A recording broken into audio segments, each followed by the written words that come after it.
had upbringings that they don't really talk about, that they don't like to share with folks, and that's understandable. So I'm going to look at this from the perspective of where I was during the time frame and what was going on through my mind. And the best way for me to do this is based upon locations where I was with my father and my mother, because my father was military. So as far as my family goes, there's about 5 boys in all. I've got one older brother, and I've got a twin, to include 2 younger brothers. So there's 5 of us. But everyone will get their piece in the story, all right? But before we do, if I can do this cleanly here, what I would like to do is play a video that summarizes what we're talking about today, which again, looking at the seasons of our lives, right? And it's going to be Stevie Nicks and Lindsey Buckingham, Landslide. Fair use, fair use.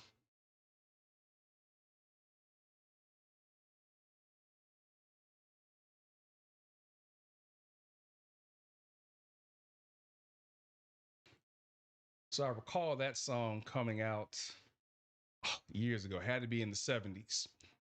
We're talking about back when I was a kid, obviously. But still, that was one of those songs that makes you stop and reflect when you look at where you've been in life or what you've done.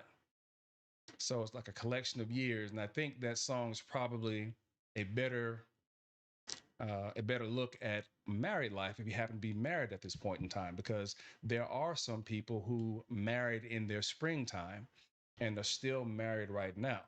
A couple I can think of are my parents. So that's a long time. You're talking about, geez, maybe 57, 58 years of marriage, somewhere around there. So it's been a long time. Actually, I'm sorry, 55 this year. But be that as it may, let's go ahead and do this. Bear with me for a second.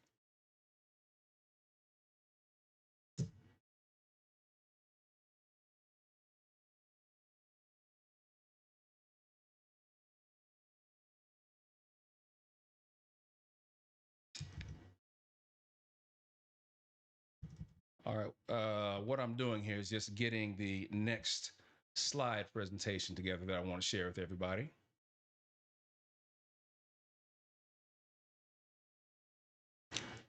All right, that should be it. So again, I want anyone to let me know if you hear an echo or anything like that, because I want to try and make sure this is not too distracting.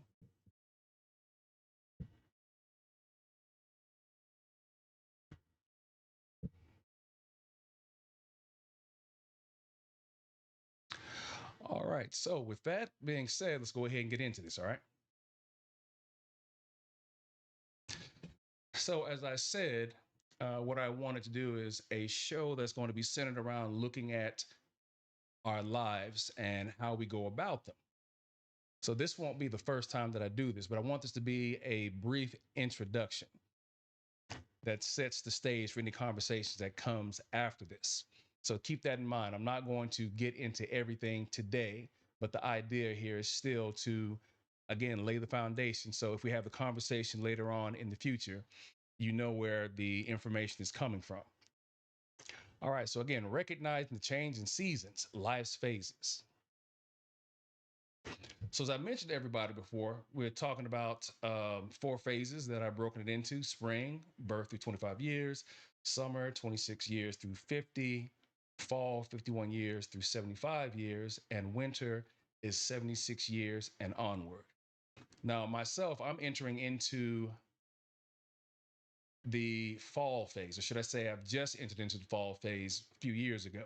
So it's very early on for me, but obviously I've already cleared the first two.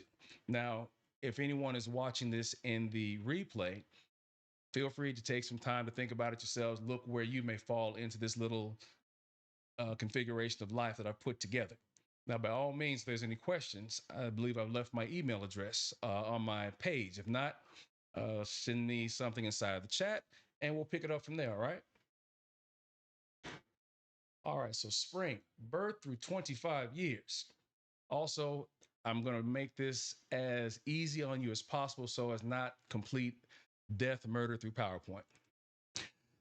We learn and experience bathroom training, walking, talking, sharing, cursing, manners, etiquette, peer pressure, friendship, cliques, first crush, dating, jealousy, contentious personal relationships, heartbreak, importance of college and or military service, which is the dorm life, first job, marriage, pregnancy, kids, and second career. Now, all this can take place from birth through 25 years because what I did not realize, and I'm going to skip ahead just for a split second, there are some people, depending upon where you grow up in the world, who are already working by the time they're 14 or 15, such as the United Kingdom, for example, and maybe even in Germany. And you'll have some kids who'll get out of school, they'll start working for about 4 or 5 years, and then they'll trade off and pick up another profession. All right, but that's what I just want to throw in here if you're wondering where second career comes from. If you're looking at spring, like, wait a minute, this is where you're born, and then through 25 years, why is someone already in their second career? It just depends upon where you are in the world. So, with that being said, when I look at it from the standpoint where we talk about spring, so again, my brother and I were born in 70. So I can still remember at times when I first had my first memories, probably watching my father leave for a softball game. And then we have a blur here and there to whereas now I can think of being potty trained when my great grandmother was still alive. So we're talking years ago, but I don't know how many people can remember that sitting on that old raggedy metal toilet or whatever it was, where they had to take it to the backyard and dump it out or something along those lines. Yeah, I do remember those little things in life. But then I also remember learning how to walk.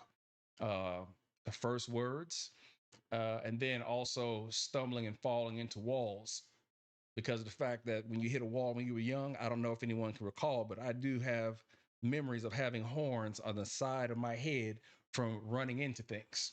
Maybe not paying attention, but when you get your balance, you start running, you don't pay attention, but that's what kids do, right? That's the job description. So basically, we get into our walking, our talking. We learn basic things like sharing. We get books that we're given to start getting ourselves together and prepared to read. Now, one thing I can recall here is that my parents always had something for us to read. And I recall they were called the Little Golden Books. And these were books, which I think you still can find online, that had a gold tape that was on the spine of the book. And I can remember that we had collections of these. Excuse me. So I can't recall at what age that my brother and I had started reading. I want to say it was probably a few years or so, or maybe a year before we started kindergarten. I want to say the kindergarten for me was 75, maybe 76, but we had books that our parents took the time to prep us for. So I remember my mother sitting down and reading with us, and my father, by the way, who's military, when he was home, he had the time to sit down and maybe read with us as well. So I can't say that we weren't started out in the right path, but I can recall those formative years where we had the type of instruction that people would expect that kids would have from a two-person household or two-parent household. One of the things that I can say that, again, my parents are still alive right now. All right. Yay, mom and dad. So we learn the words, and yes, we also learn curse words.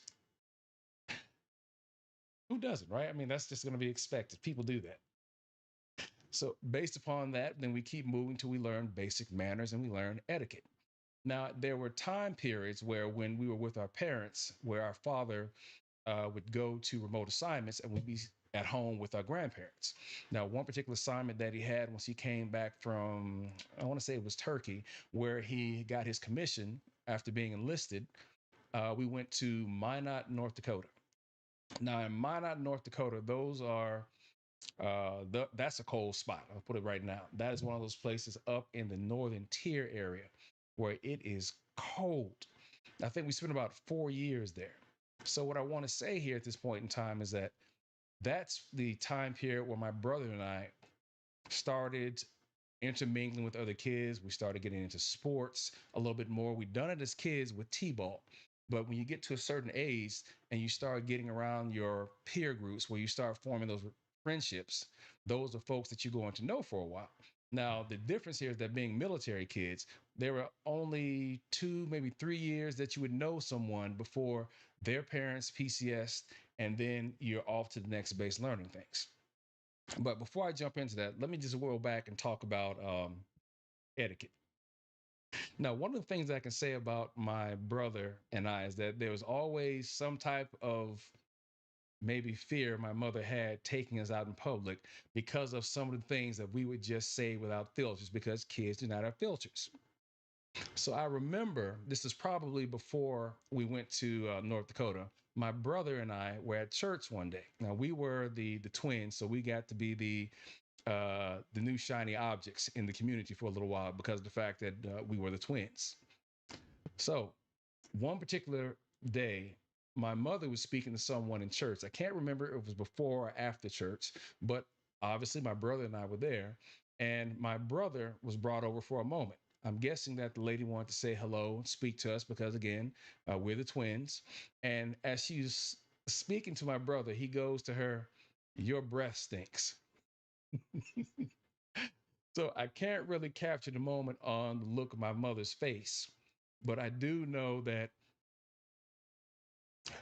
we had to walk later on with her back over to this woman's house to apologize. So I remember my mother saying that she could not believe that my brother did that. She was just in a fit, as she put it. Now, I can't recall if there was any repercussions across his backside for it, but I do know that, again, these are those things that kids just don't know. We're not taught how to, I don't want to say lie, but we're not talking how to soften what's on our minds as of yet. I mean, we literally aren't. It just comes in and goes out. But such is etiquette. Now, as we get older, going back to when I said we were in Minot, North Dakota, this is where we started mixing around people that we knew for a significant amount of time. Third grade, fourth grade, fifth grade, and sixth grade. So my brother and I were latchkey kids.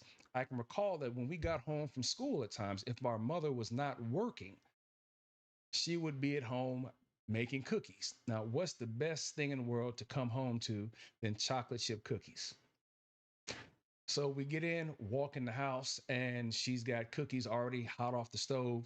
So, of course, we grab our fill, we run upstairs, we turn on TV, and we're watching Spectre Man.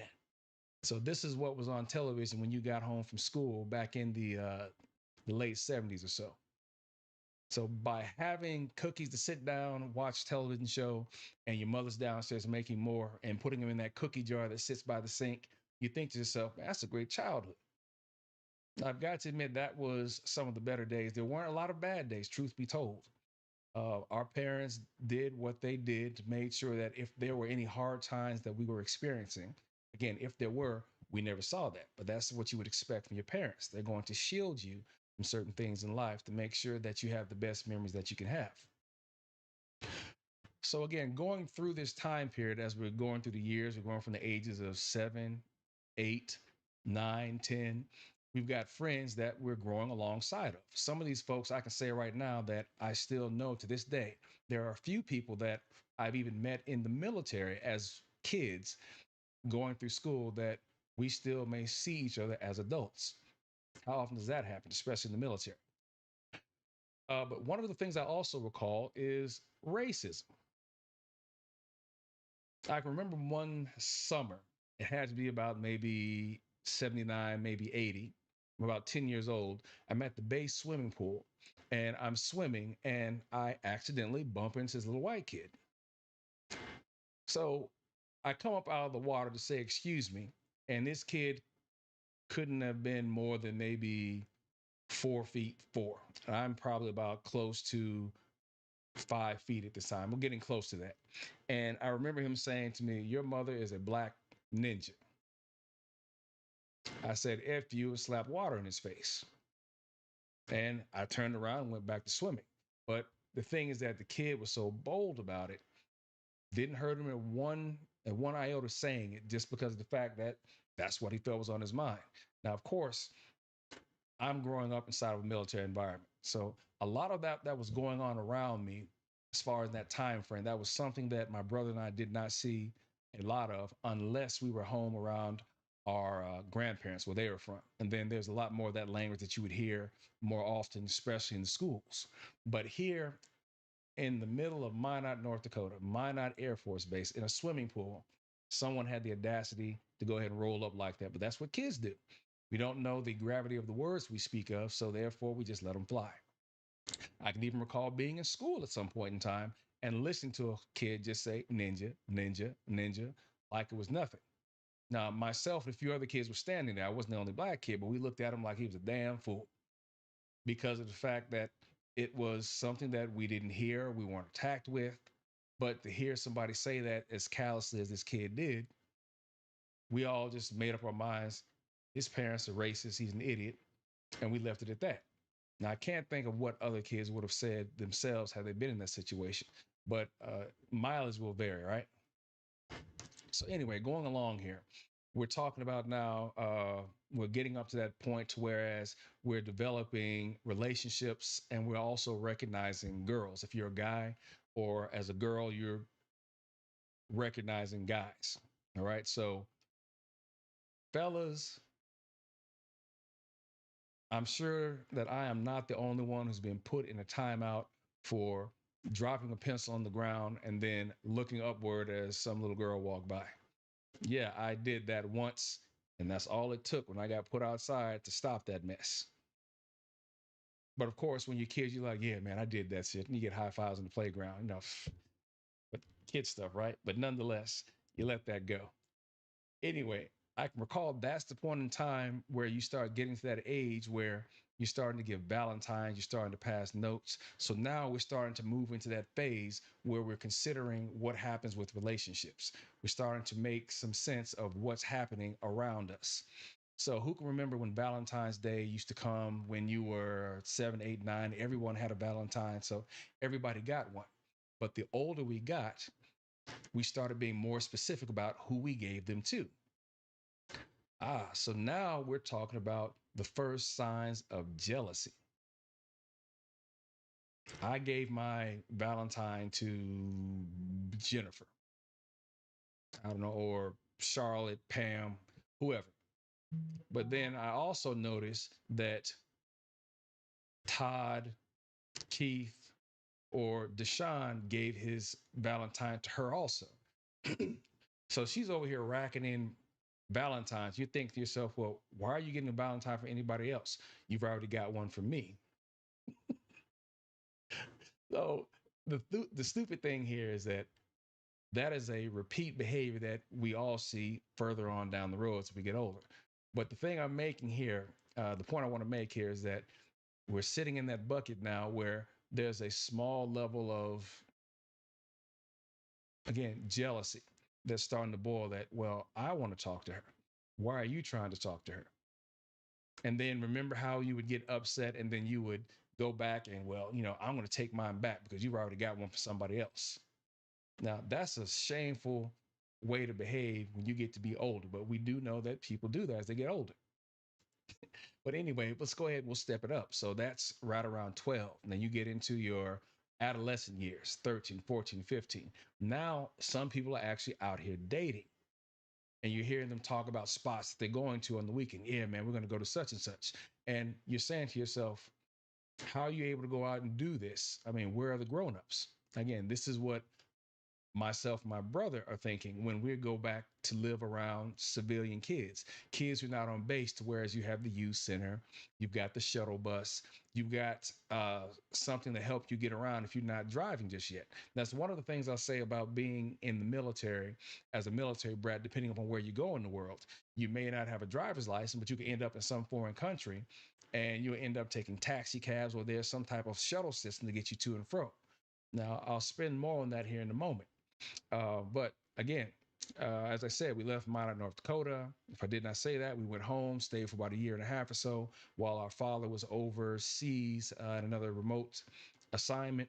He gets back. This is around 83 or so. Then we leave and go to Patrick Air Force Base. But during that time where we're home, this is where my brother and I run into an understanding that we are actually different from everybody else.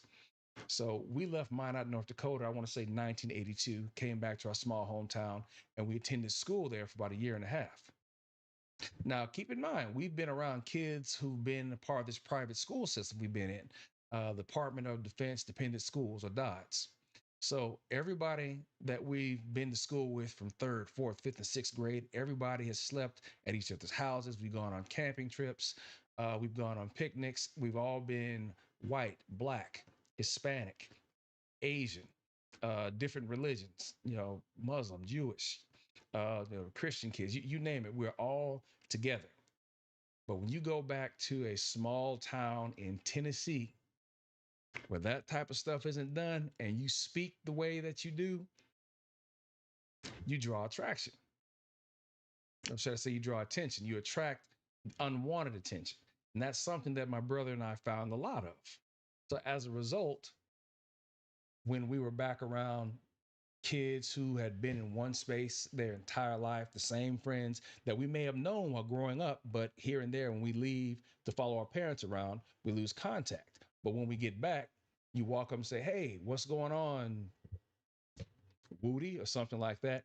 And then this kid that you used to be babysat with when you were like 3 and 4 says, "Hey, what's up, white boy?" Yeah, that's the way that my brother and I were treated. As dark as we were, like everybody else, we were considered white. And this is based on how we spoke, how we sounded to everybody else who had grown up in this one town their entire lives. So that was pretty much the treatment that we got the entire time that we were there. So needless to say, it was great when our father got back and we went on to the next duty station, which was Patrick Air Force Base.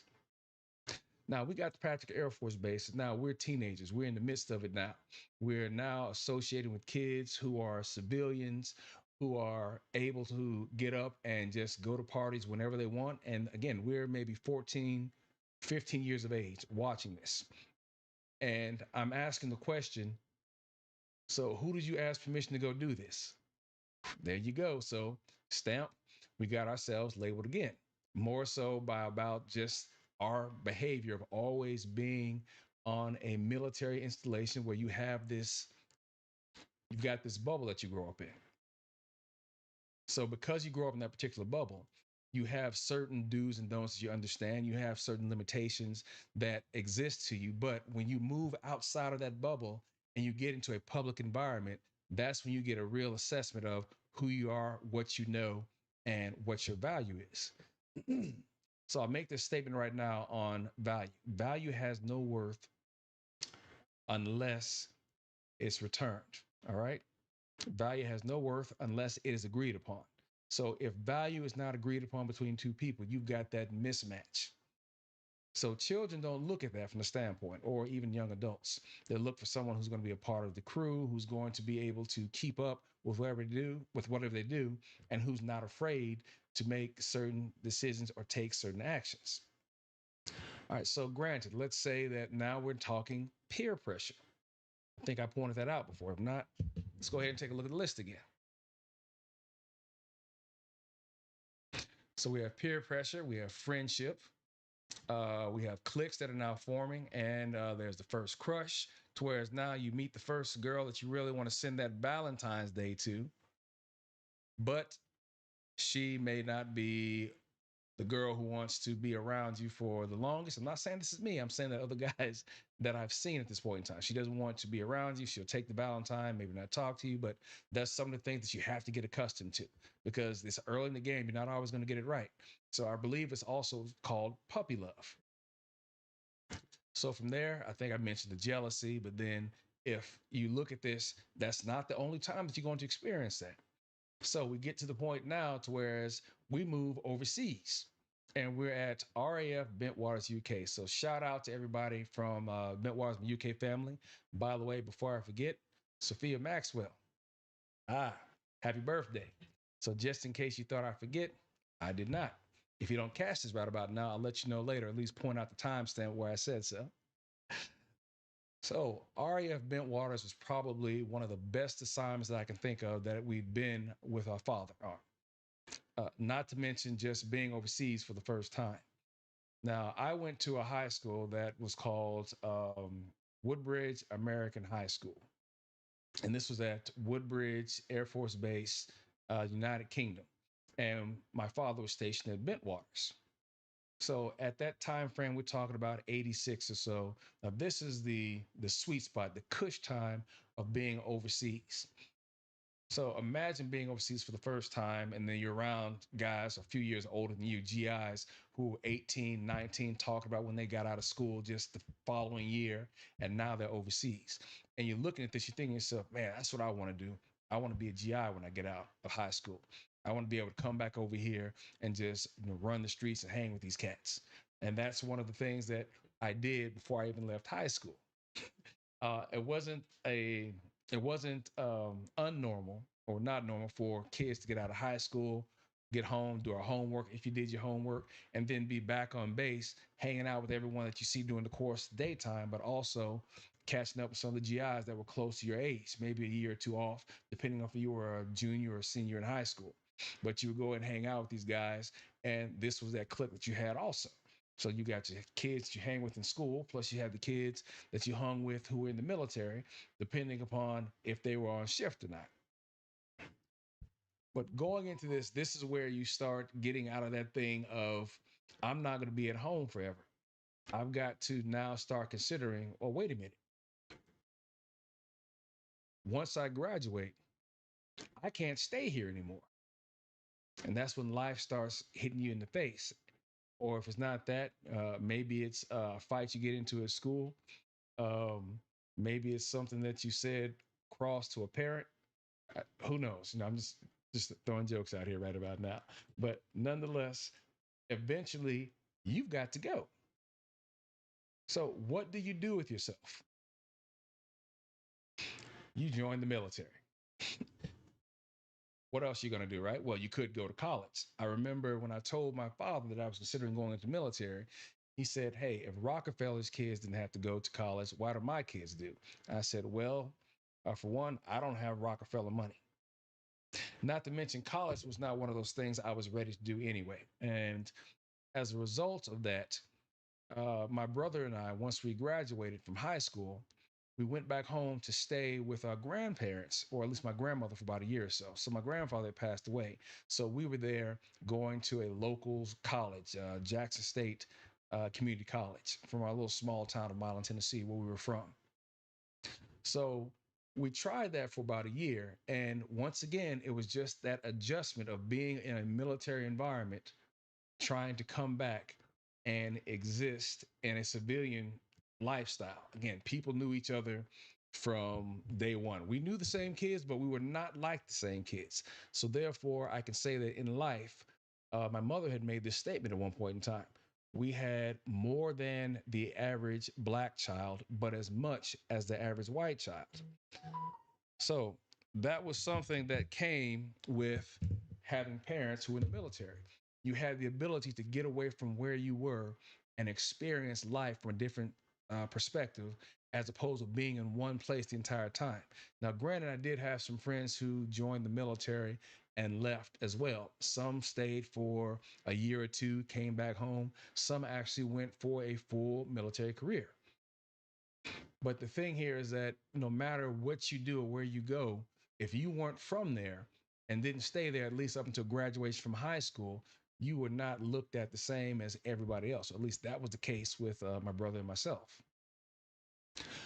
So running into that, the first duty assignment I can say right now uh, was RAF Bentwaters. Now, how did I get there? Funny enough, as soon as I finished the first year of college, didn't go as well as I expected it to. So as a result, I went ahead and called my parents up and said, hey, this isn't working for me. It had gotten so bad that even the heads of households, we're talking got guys who had families to feed, you couldn't get a job at Burger King, flipping burgers or something like that, because when they closed factories down, obviously Jimmy Joe and Bobby Jack, or whoever's been in that town their entire life, those are the first people that are going to get jobs from folks who got connections. Heck, it was so bad, it even crossed my mind about, well, I see all my other friends out here dealing. The thought crossed my head, but I left that alone. I wasn't trying to be locked up back at that time frame, especially not in the 90s. More on that. So my father swings through, picks me up, takes me back with him overseas, and I am now at Zweibrücken Air Force Base. All right, the year is 1990. I'm 20 years old, I'm out of high school, and I'm back overseas, and I have got myself my dependent ID card again. Okay, and this worked out great because this is what I was accustomed to, being around the GIs, the same age, hanging with these guys, because that's what I knew. Going back when I got out of high school back in '88, when I graduated from Woodbridge, a lot of folks prior to then had already been sexually active, but I was a slow gainer. I didn't get started until probably I was 18 or so. And funny enough, the first time that I actually did the deed, it was on Christmas Day of 1988 at 2 o'clock in the morning. So what's cool about this is I had partners who would hook me up and say, yo, man, yeah, you can use the room, but just make sure you change the sheets. All right. So shout out. I had a whole bunch of partners who would let me drop off here and there for a spot to stay up. Hey, man, I don't have a spot to go in. Yeah. Just make sure, again, you know the rules, change the sheets. All right, bet. And that was it.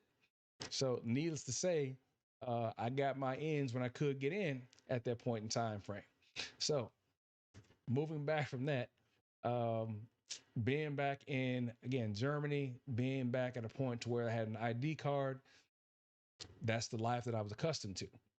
So there's always some place to go when you're over in Europe. Location, location, location used to be the statement that you hear a lot of people make. Yeah, man, when I was at so and so, I went to Holland, I went to Spain, I went to Portugal. And that was one of the things that I missed about being back in the States. Not that I was a big traveler, but the fact that I was over there. The fact that you had the ability to go to certain places if you wanted to. Now, again, I did not like to travel much when I was younger, but still, being able to get up, go over to the base, BX, and then just for whatever reason they're out there cooking swank steaks, or some type of sausage, whatnot, some type of German meat being grilled. I mean, you couldn't beat that. So I met a lot of people back then that I still see right now. But the thing here to look at is that these are the experiences that you pick up. These are the folks that you come across. And this is what happens in that first phase of life. The only thing that finished that first phase of life for me to really check it out was joining the military, getting to a my first duty assignment. I want to say it was Nellis Air Force Base. And then from there on, that's where the relationship thing kicks in. So that's where I'm going to keep it right about now for the most part. So we've gone through the whole thing of potty training, of uh, learning to talk, walk, learning the basics of life, etiquette. Not that we always excelled at that, but your friendship, your peer relationships, peer pressure, all the things that would put you in a position now to whereas you've got a relevant amount of experience to take with you when you start dating. So one of the things that I'll pick up real quick and we'll drop it from here and move on, the dorm life. Now, a lot of us didn't make it into college. E Black, what's going on, man? Sorry, I just took a look at this. So for those of us who didn't go to college right away, we joined the military. So I'd like to say that I may not have had the experience being in the dorms with everybody else, but I still experienced dorm life being in the military. So I can't imagine it would be too much different, except we got paid for our efforts. So I did my 4 years in England. And by the time I finished, let's say I went from, let me take that back. Let's move back here real fast, real fast. So we're talking about being in Las Vegas back in the 90s. All right. I actually got there 91, March of 91. So we're talking about this is the time where the strip was not the monster that it is right now, but you had places that you could go to on a Friday or Saturday night that as a new airman, you could not stand being in your dorm room. I'm talking about places, Botany's, Fuddy Duddies, the Palladium. There places that you heard everyone talk about while you're waiting to turn 21 before you go down there. Now, one of the best friends that I've had in the military, he's not in anymore, but we still talk. Duke, shout out to you, man. So Duke and myself were road dogs. Now he got in from Korea about the time that I'd been at Nellis for about maybe 5 or 6 months. Now when I got to Nellis, I stayed in shit, trouble, stayed in it. So anyone who's been in the military, especially Air Force, which is what I was, you're familiar with letter of counseling, letter of admonishment, and letter of reprimand. That's when they get serious. To most people, the letter of counseling is serious. But my attitude back then was like, yeah, whatever, give me paperwork. I'm good. I'll still be here. But after you get enough paperwork, you have someone riding your tails, pause, for a certain amount of time for problems, you start looking for a way to get about that piece. So I got at Nellis May of, I'll take it back, maybe, I'm sorry, March of 91. And I had been in trouble so much that by the time May or June of 91 rolled around, I was over at CBPO, which was called NPF now, putting in my paperwork, or AKA dream sheet. I think it was the Air Force Form 292, telling these folks, look, I need to get out of here. First place I put down was RAF Bentwaters. Now, it was a long shot that I would get it, but I still put it down because I needed to make some space because I was staying in trouble. And yeah, it was because of my own behavior, but I'm 21. I don't give a shit. You know what? Yeah, I said it. Yes, I don't give one. So I'm going about my business. And then eventually you start realizing that folks ain't playing with you. So what do? You try and just hunker down and do what you do, which is on the weekend where you head out and you just enjoy your time before something else happens on a Monday. Now, during this time frame, you got your CDCs, which is the career development course that you're supposed to be working on. But how often do we put our CDCs down because we want to get out in them streets? Now, here's another thing. I had a couple of folks that I knew from in Germany who happened to be there. One of them was Eric. I don't know, Eric, if you're checking this out, but shout out to you also. So Eric was a friend of the family. And because of the fact that Eric was there, that was probably one of the better things that made it easier going to my first duty assignment because there was somebody there that I knew. And I remember when my parents came the following year before I PCS'd, we all four were able to get together. But I remember my mother telling Eric that she was glad that he was there because I had someone that I knew. Now, granted, I sat my road dog Duke with me. So he and I were pretty much attached at the waist. Now, everything that went down every Friday, every Saturday, depending on what was going on, we got out and we got at it. So that was the spot that I would say that I went on my tear when it came to relationships. Now, it wasn't anything for me to go out and tell some type of lie, just because the fact that the truth was easy to deny. So therefore, who you going to believe, me or your lying eyes? So at a point in time, yes, I engaged in debaucherous behavior. Couldn't tell the truth to save my damn life. Now, keep in mind also, we had answering machines. Now, for those of us who remember this, we had the little tapes. Remember that you buy at the BX that you had to put in, you had to rewind, and if it got filled up, if it didn't automatically turn over, you had to do it yourself. But when it got full, if you didn't have another tape, what'd you do? You copied over the one you had. So there was a lot of that the roommate and I did as far as taking phone calls. So I can recall having a girl in the room sliding through. She goes away. The next weekend, I'm back out, meet another girl. And this was the pattern here. But then nothing worse than being out and there's a girl that you were with the previous week. I thought you were going to be hanging out with me. Oh, yeah, something came up. So you tell some type of lie in the club and then you get out and you go to another club. So that was generally what things were like until one particular point in time. I met a girl who had a friend that I messed around with previously. Now, unbeknownst to me, as big as Vegas was, how in the hell did these two girls know each other? So what became of this is that I got a phone call from one. Hey, you want to go out? Yeah. All right. I'll call you back in 5 minutes. Got a phone call again 2 minutes later. Hey, what are you doing? I'm not doing much. Hey, you want to go out? Yeah. Let me take care of something. Hang up. Call the other one back. Yeah, I'm not going to be able to make it. Something came up. Oh, okay. Then call the other one back. Okay, I'm ready to go out. Oh, no, I can't make it. Really? All right, fine. Boom. So I called the other one back up. Yeah, I don't know what happened. But hey, you ready to go out? Let's go ahead and do something. Bring. I thought we were going out. Call waiting. Yeah, I remember this as clear as the day. Call waiting. It's one of those new features that got my ass busted.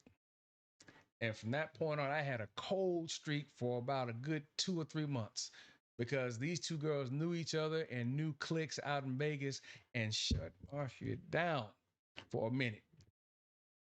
All right, so now I got to get crafty. I got to start checking on places that I don't normally go because now you're talking about getting females of a lower rent type thing, so to speak. And yeah, this is that shadiness that we used to gauge in. But I remember finding a girl who met the bill, told some lies, who happened to know another girl. I'm working too much. How you going to believe her? Brought her to the room a couple of times, hung out. See, I don't have time for all this. Lied to her face. So by the time she caught me, I was already PCSing. And I remember this phone message I got from her. Yeah, F you. Yeah, I see that you told me a lie, but that's all right. I don't give a damn about you. I hope your plane burns when you fly out of here going to England, wherever you're going. Bye. Click. Back then, when you don't know any better, it's funny. It's like, yeah, man, boom. Put another one on the totem pole. Got him. So fly out, leave, head to RAF Bentwaters. That's the second duty station. And then once I touched down over there, it's May of 92. Hey, I'm back in my land again. I know where everything is. I know who's still there. I know what places that I can go to now that I'm old enough. And so you've got partners now who were stationed there when you were there the first time who are either getting back or who are still there, just leaving. So, of course, you hook up and hey, the debauchery begins. The circle of life, right? But now keep in mind, this is where you're starting to get older and you're starting to want to form, I won't say a more permanent relationship, but you've got a certain thing that you do, which is, hey, this clique of girls are mine. Yeah. So you have guys in the dorm who've got a circle of girls that they rotate through. Yeah. That's my main girl. Yeah, man, if you're going to do anything, yeah, you can holler at so and so. She's not my main girl, but she's one of them I don't really pay attention to. But yo, don't mess with my main girl. Now, if I forgot to mention, I got a partner that I still roll with. Trick Love was good. Now, this dude and myself, we have known each other for 35 some odd years. Met him back at, back at Zweibrücken. Matter of fact, I got a few other peeps that I know.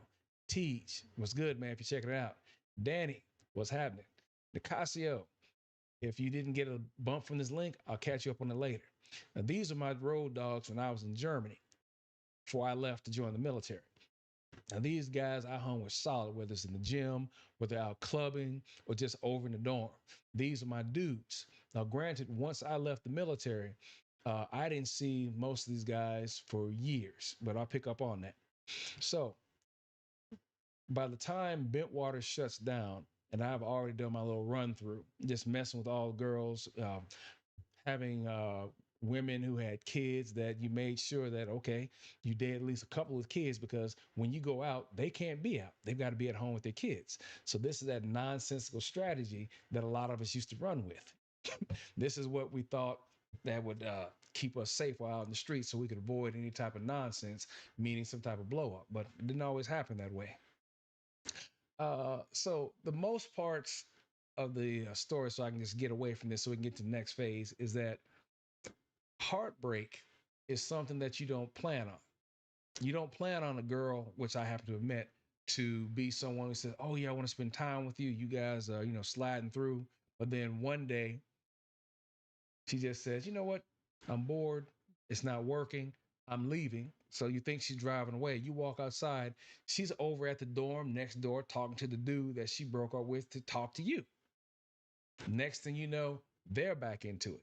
You keep walking out of your room at 12:30, 1 o'clock, 2 o'clock in the morning, 4 o'clock in the morning.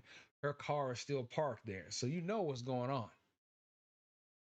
Oh, yeah. Knock on the door. Yo, so what's up, man? Let me holler at you. There she is laid up on the bed. And he comes out. Yeah, what's up, man? So what's good, man? What's going on? Well, things are going on. Old girl came and talked to me, and that's what it was. And instead of getting in a fight over that, you tell yourself, yo, chill, walk away. Because now you're having feelings and you seem to think that, okay, this is my spot. But you seem to forget that just because you're the only one doesn't mean that to her you're the only one. This is when you start waking up and realize that everybody's got a roster. So I leave around, we'll say, March of 93. But at this point in time, I've met a young woman that I started dating.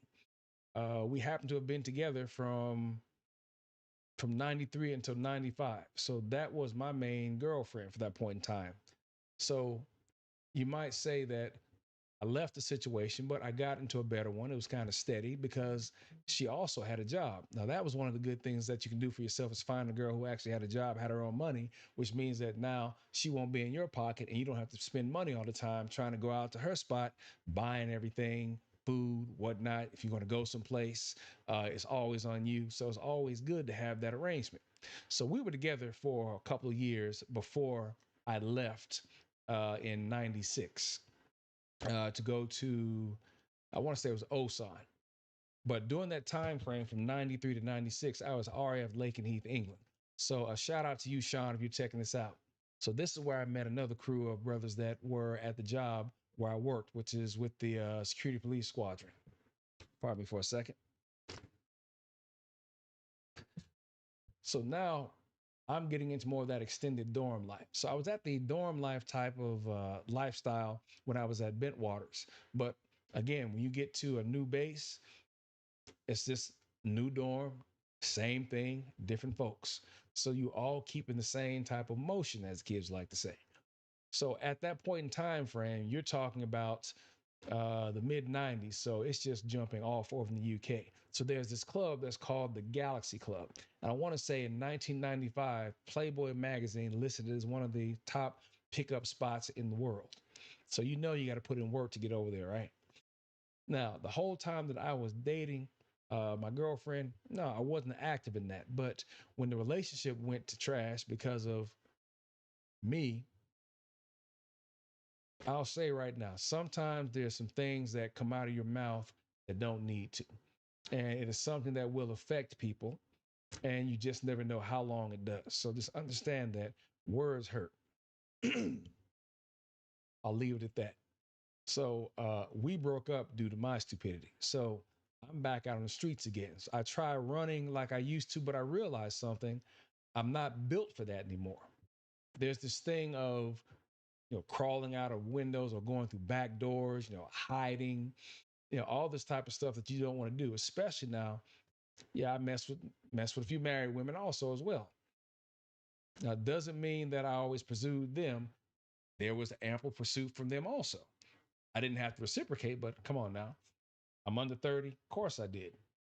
But you get to a point in time where you realize, why am I always chasing after somebody else's somebody? Maybe I like my own somebody. And that's when you start taking assessment of where you are to where you realize you're starting to mature and you're leaving phases.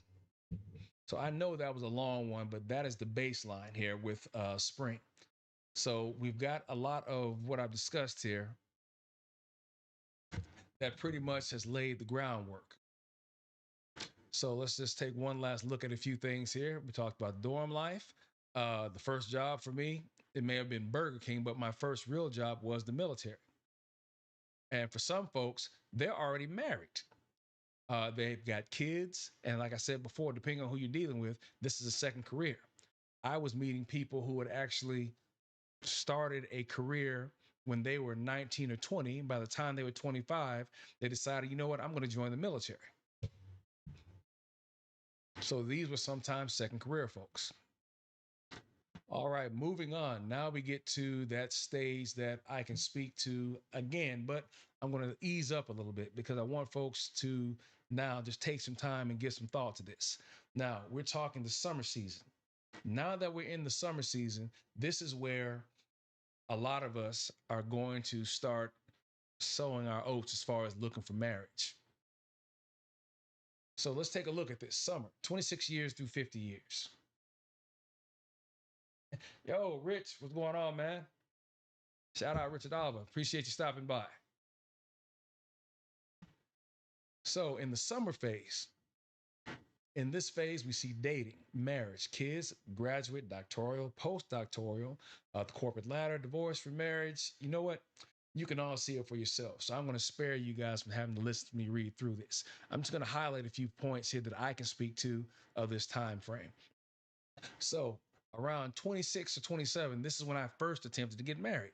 Now, there was a young English girl that I met who was about maybe 5 or 6 years younger than me that I had a good time with, enjoyed what she could do.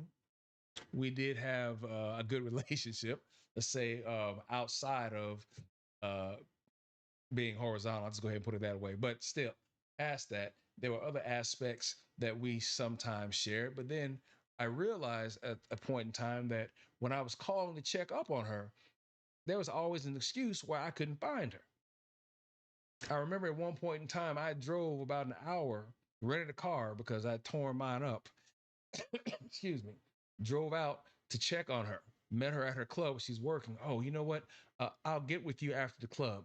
But yeah, just do what you do. Just come look for me. And when you find me, we'll leave afterwards. So I stayed there from 11 o'clock till probably 2 o'clock in the morning. Right when the club was closing, I run up to her and say, "Hey, girl, so you ready to roll out?" "Oh, yeah, we've got a meeting here, so I shouldn't be too long."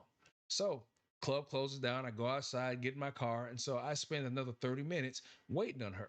The lights go out in the club. So it's now 3 o'clock in the morning. It's raining. I'm in my car, and I'm realizing that this trick done played me for a fool. So I drove back to her house and I started to knock on the door, but I thought, you know what? No, I'm not going to get into this because her parents probably get up and wonder, hey, what am I doing here? Not to mention that makes me look stalky. Yeah, you don't want to do that. Now, word to the wise, back when you're in the first phases of your life, the springtime and the summertime, you really don't have any chill if you don't have a lot of, I don't know, experience being in a relationship as opposed to just sleeping with people. Now, I say that because if you are just sleeping with folks, all you're doing is just taking enough time to know them, get a chance to run through, and then get gone. So you don't really establish anything because there's always that shelf life of 2 months that you're looking at that you want to be here before you want to get on your way. I don't want to be here forever. So if I can't get what I'm after in the first, week or two, okay, I'll give it another week. But at that certain point, if I haven't been through, you know what, I'm out of here. Or option B, I'll go find somebody else I'll kick it with until you're ready to play game. All right. Or should I say, play my game? So this is a lot of what you dealt with in this particular age group. To whereas you don't have any feelings or emotions that you want to have a relationship, but you just want to have sex. Let's call it what it is. I mean, let's go ahead and be real here because I don't think anybody here is under the age of 35 if you are taking the moment to listen. Now, like I said before, if I'm here by myself, all right, so be it, because I still got the replay folks who can catch this. So I'll just keep on doing what I'm doing. So at this stage, let's say now things blew up between this girl and I.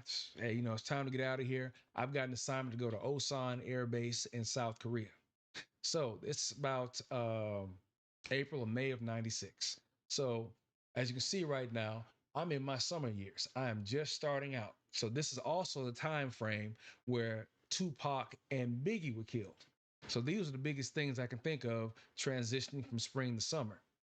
So I do my time, which is a quick year over in Osan. And then in 97, I'm back over in Germany now. But again, I'm military. I'm in Ramstein. So I'm seeing people now that I may have known when I first came in the military. These folks were at a different base. I want to say it was Zweibrücken Air Base where I met some of my partners. And I get there and I'm seeing folks that I haven't seen in almost 5 or 6 years or so who are here now. Of course, being that they're in the military, they've got more rank. They're married to different people. But the whole thing is that I once again see people that I knew as a young kid or dependent. Now, when you get back into Germany, now we're talking about Ramstein. That is a base that's like a small city. I mean, you've got little America over in a different country. Now, there's another place called Pirmasens that was the army post. So Pirmasens was to the army as Ramstein was to the Air Force. It was almost like being back in the States again. Now, here's the other thing. Just like if I didn't mention England, one of the good things is that if you are a GI overseas, it was a good life that you were living.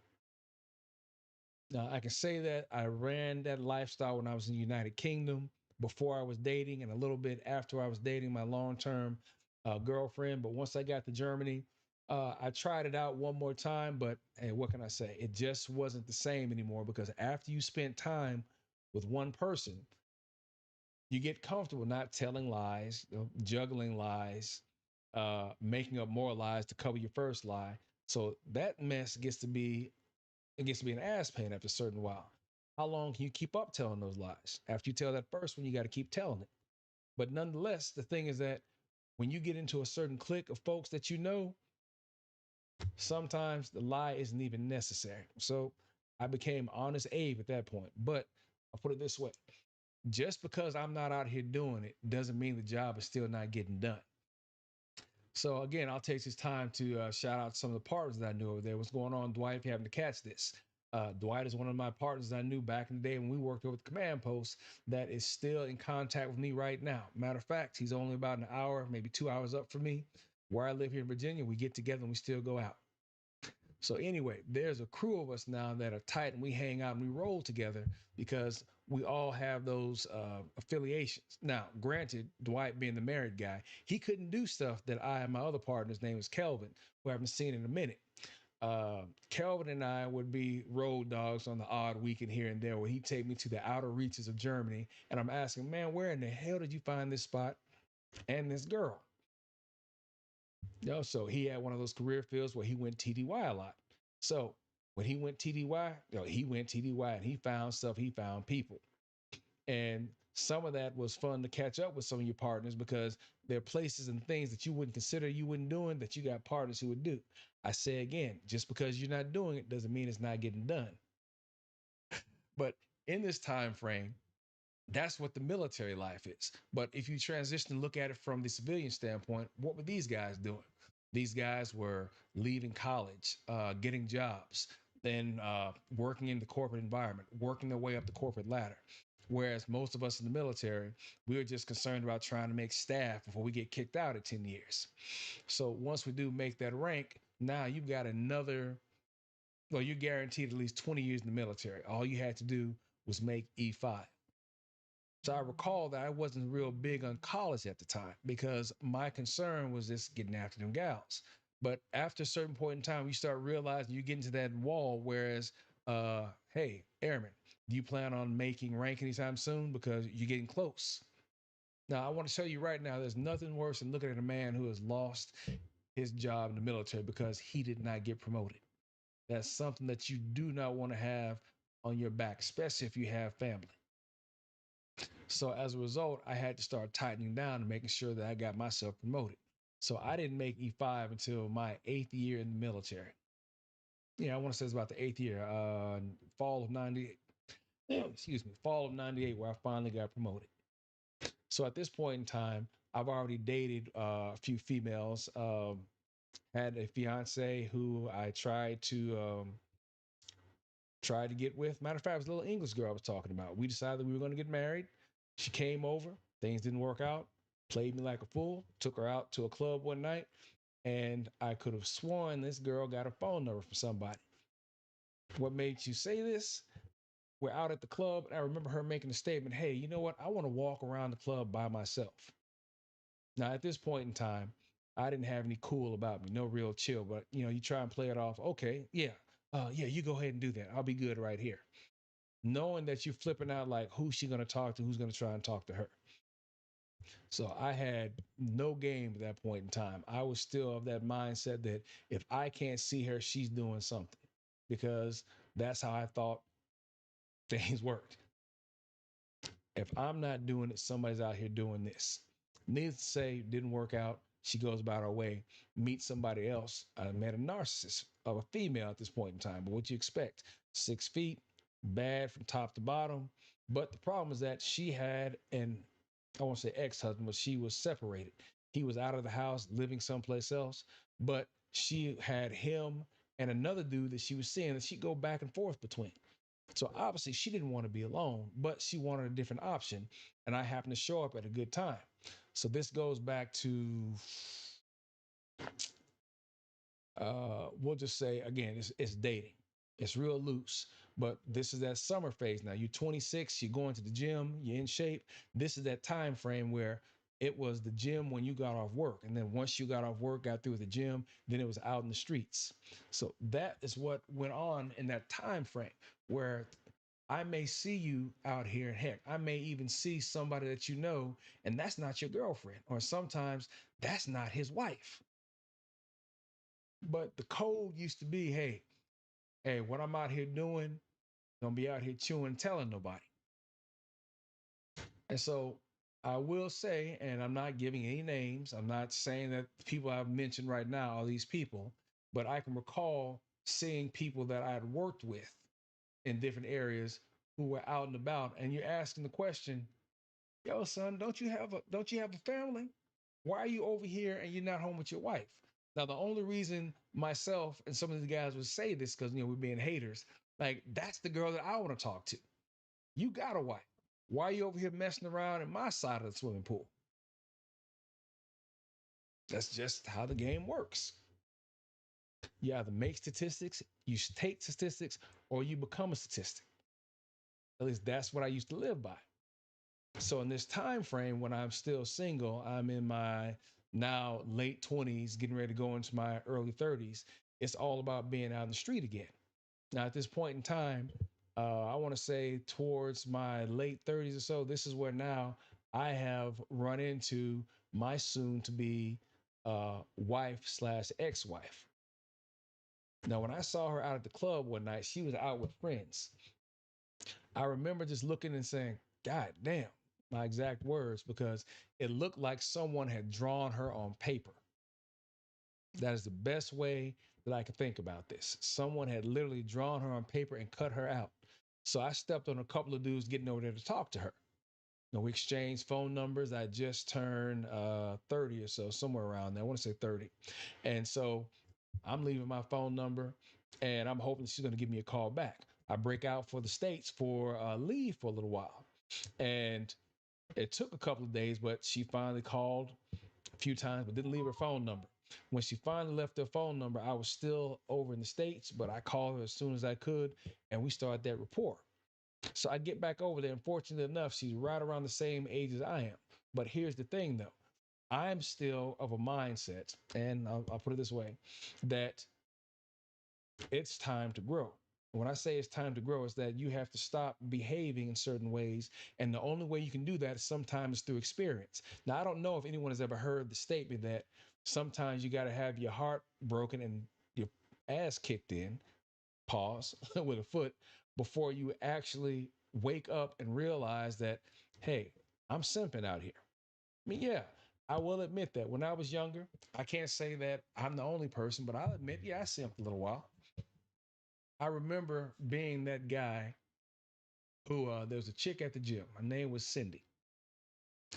She was probably one of the little baddies I can think of, is in all types of good shape. Flat stomach, legs muscular. But the thing that you never stop to think about is that you're not the only one when you think you are the one, when you're on point at that point in time. So obviously she's got someone to move stuff, find stuff, fix stuff. But when you think you're going to get in, nah, somebody else is going to hit stuff. Yeah, we laid up a couple of times, got her down to the bare essentials, but couldn't get any further past that. So always telling myself, okay, I'll try it again. I'm sure I'll be able to get by the next attempt. But the thing here you have to understand is that concept I threw out here some time ago on one of my other podcasts. Beauty entices manipulation. And so that means that if you're dealing with someone who's attractive, they themselves are going to always have somebody who wants to be with them as long as they don't tell them, hey, you're not going to be the one. So therefore, they always think there's a chance. So that's that manipulation aspect that comes in when you get into those 26 through 50 years. All right. You're going to be dealing with someone who's going to be playing with your emotions unless you're ready to play back or you learn how to be above that. So, what does that lead us to? That leads you to now, getting back to where I was, is where do I go if I'm looking for a relationship if I've been manipulated? Well, you have to make sure the person that you're dealing with understands where you draw your line in the sand. I'll tell it to you right now, everybody wants to be that pretty girl's best friend. So you can't be that guy who's worried about your girlfriend if you got to look her when she goes out if another guy's going to talk to her. All you're going to do is show that you yourself are lacking the confidence and you're going to be that guy all up under her foot that's going to piss her off sooner or later. Why do you always want to know where I am? Why do you need to always be over here all the time? Oh, I just want to make sure that you don't forget that I care about you. Okay, that's the most cringe thing you can say because now you're being smothering. You're not giving the relationship any room to breathe. But again, these are those things that you may learn late in that next phase of life if you have been slow about not being purposeful in your summer years, or excuse me, in your spring years. But let's move away from me for right now. Let's pick this up a little bit because now is where we're going to have the disparity. So I think I put in enough where I can tell the story the way that I need to now so we can quit dragging. All right, so we've seen the dating. I've talked the marriage. Now you talk kids, graduates. So you guys should have seen this by now. You should have read through it. But let me put it this way. In between that 26 through 50 years of age, now you're going to see people who are making their way into the job market. You're going to find people now who are probably married, had kids when they were young. And in this phase, they may have gotten divorced. And if they've gotten divorced, now you're talking about going out and starting all over again. So what happens now? You've heard the talk about the stepchildren. We talk about getting remarried, but then there are people who've gotten married for the second time, but you still have children from the first marriage that you're responsible for. So the question now is, what are you going to do if you get married again? Now you've got somebody new in your life who's saying, "Hey, I want to have kids," but you've got to stop and think about, well, there's money I've got that I've trying to make sure that my first children get. But what if you have children with that second person? Hey, you're always going to be out of funds unless you got you a good job to make sure you can cover everything on both sides of the candle, right? Because you're going to be burning it. Now, you start moving up in the years here. We're talking about 50 years of age. Let's go ahead and just jump right to 50. So by the time you get to 50 as a man, hopefully you've established yourself. You're making a good living. You've established a point now to whereas your money is where it needs to be if you've been purposeful. And when I say purposeful, we're talking about that period whereas now when a young man leaves school, he goes to college, he gets an education, then he gets a job because he needs to raise a family. Now, you've heard me say this before if you've been following.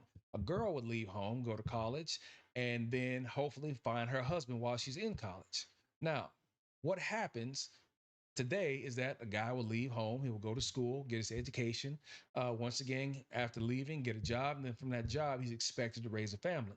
Whereas with the girl, she'll go to college, get her education, and then once she gets her education, then she's going to go ahead and start working. She's going to work her way up the corporate ladder. She's going to work on getting her bag. I don't really need a man. Yeah, I'm good. I'll get married when I choose to. I just don't want to get married right now because I want my career. All right, so look up here again.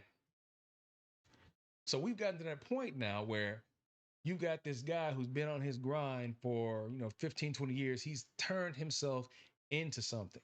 He is finally at a point to whereas he's got a certain amount of money in his pocket, in his bank account. That means that he is supporting a family or he's able to do so. But what happens if you happen to be that guy who never had a family? Let's say that he got divorced, like I did, around 39 or 40. So now you are 3/4 of the way through your summer and you're back on the block again.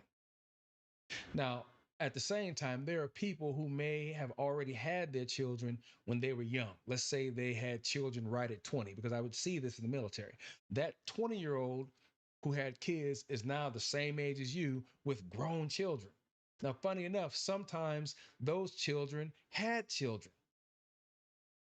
Now, it's funny how I look at a 40-year-old and I have to ask myself, are you old enough to have kids? Not thinking about it, that when I was 40 years old, my parents were probably 60 and 63. Heck, when I was 20 years old, my parents were 40 and 43. And when I happen to turn those same ages, I stop and I look at that and I think to myself, that didn't seem too old at the time.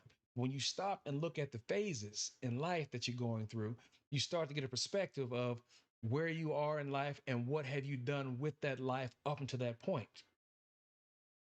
So I can say for summer for me from 26 to 50, I got married, got divorced, finished a master's degree, had multiple IT certifications, got out of the military, started contracting, and that's what I'm still doing right now. But when I look at other folks who I knew at this time period when they were in the military, some folks got out early. They didn't bother retiring. And these are some of the folks, not specifically the ones that I'm talking about. There are some just like that who would say, man, if I'd stayed in the military, I'd be retiring right now.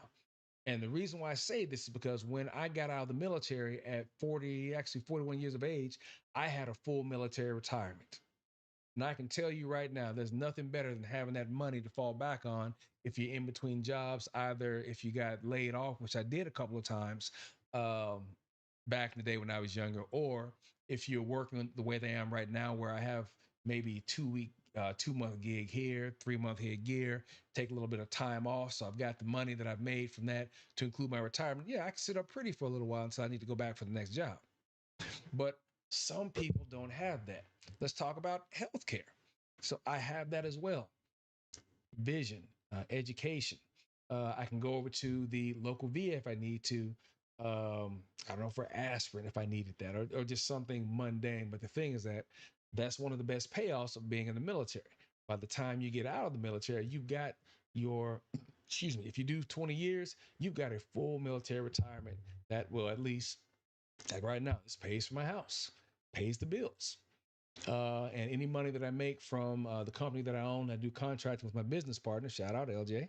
Any work that we do, that's just money on top of it. But the thing here is that at some point in time, you ask yourself, is all of this really worth it if you don't have someone to share it with? That is where things start shifting. Fatty, what's good? Yo, FYI, folks, you may start saying Fatty around here once things get going here. Him and I are going to do a little collabing throughout here. So be prepared to see Fatty and I up here together in the coming months here. So you should see us bounce between these shows. Oh, Hassan, hey, nice to see you, man. I don't think I've seen you here before, but thanks for showing up. Oh, Top Cat, what's good? Yeah, all the fellas here that I've met out here in the sphere here having to show up right about now. So, guys, I appreciate you showing up. All right. So, as I was saying, let me bring the slide back up here. So, again, we're talking about spring that we've already covered from birth until 25, summer from 26 to 50. Now, as I'm saying here before here, the platform that we're on right now, as I've stated a few times, and I'll say it again, I'm looking at more or less the people who are 45 and up, because the problems that most of the kids are seeing today, we've lived through. Matter of fact, we may even be responsible for some of that. But the thing here is that, oh, hey, Tio, what's good, man? Appreciate you guys showing up. The thing here is that as you start making your way through life, everything that you thought about when you were 15, 25, 35, your perspective starts changing. So, as I've said here before, when you're 40 years old getting out of the military, there chances are other people you know who are 40 years old with kids. Now, I'm sure we've heard people that have said that, man, my daughter got into it with her husband. So they're not on speaking terms anymore. So she's back here living with me with her kids. Ain't nothing worse now to where you've got your retirement, or at least your early retirement, and you've got kids who come back. But if you've had kids, you're not going to throw them out. You're going to bring them back into the house with you. So that's what some people do. Then I've also noticed that you've got parents who have what I call failure to launch offspring, where these kids never left the house. So the entire time that these folks have been home working, their kid has been there also. I've even seen some of these kids who have actually become a burden to where they've gone to jail and come back home while that parent is still working. So now you've got this kid up in your cut. So what are you going to do with it? You're getting into those later years to where now you're thinking about my retirement is going to be something I can spend if I'm married with my wife, but you got your kids to deal with. So that's just one of those things that you'll see with people who get into their summer and they're either single like myself and they've got just themselves, you got your money all to yourself, but that time that you have to yourself tends to be a little bit empty as you get further down the road. Now, here's one of the things that I want to get you all to take a look at right about now, where we have the grown children with children return to the nest. You've got that third career because once you turn 50, who's to say that you haven't had a few careers that you've already been through? I've known people who changed jobs careers 3 and 4 times, all before the age of 50. But one of the things also that I'm starting to pay more attention to, because I'm at that 55 range, is that the last will and testament is something to get a little bit more purposeful about, as well as the possible death of a spouse. All right, so let me go ahead and tell you this right about now. So if you've made it to the summertime, that means that you've either been married at some point in time, or if you haven't been married, you've been dating the entire time. So you haven't been purposeful about a relationship, but you've been sliding in, sliding through, and that's generally what happens as the old single guy. Oh, fellas, hey, the chat is active right about now.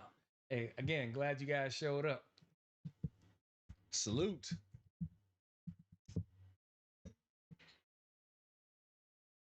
So, one of the things that I also recall seeing in my summer years, again, 26 to 50, is watching when one of my as you were, when one of my partners that I worked with suffered a death in the family. I had a partner, his name is Bobby, whose wife passed right in my last few years of the military before I retired. And I remember thinking to myself, shit, what do you do with someone that you've had children with, who's always been there with you? You go up, you get up to work, you come home from work, and they're the first and last thing you see. And that is something myself I thought I'd be doing in the course of my marriage. But again, um, it just dissolved, because I can admit freely that although I wanted to be married, I knew what it took to be married. When I got in the situation, I realized that I was still too selfish at times. Also, I was worried about someone trying to play me for a fool. Now, on the opposite side, my ex wife, she was worried about control. We've talked about this, trying to control her, um, and not being as emotional as I could or should have been, which I was not. And we created this vicious circle for ourselves. So, hence, the marriage went to pieces, right? But to have someone that you share your life with, share your home with, and then all of a sudden they're no longer there. Now, that's something that I can't imagine, because I've never gotten to that point. Say, I was married for about 7 years. Now, out of that 7 years of marriage, we probably were together for 4 of those, in between deployments, or when she went back to Germany, when we were in England, and the marriage more or less began to fizzle out from that standpoint. So at that point in time, it was just me again. Now, as I look back, my brothers, my twin brother and I, my 2 younger brothers, I believe they had already gotten married to the point they even had children. So my oldest brother and I were the only ones who were still running around here without kids. So even right about now, when you give a call to somebody, it's always a thing, oh man, I'm with the family. Can you get back with me later? So that's a realization that you start thinking about if you're still out here on your own. So keep that in mind.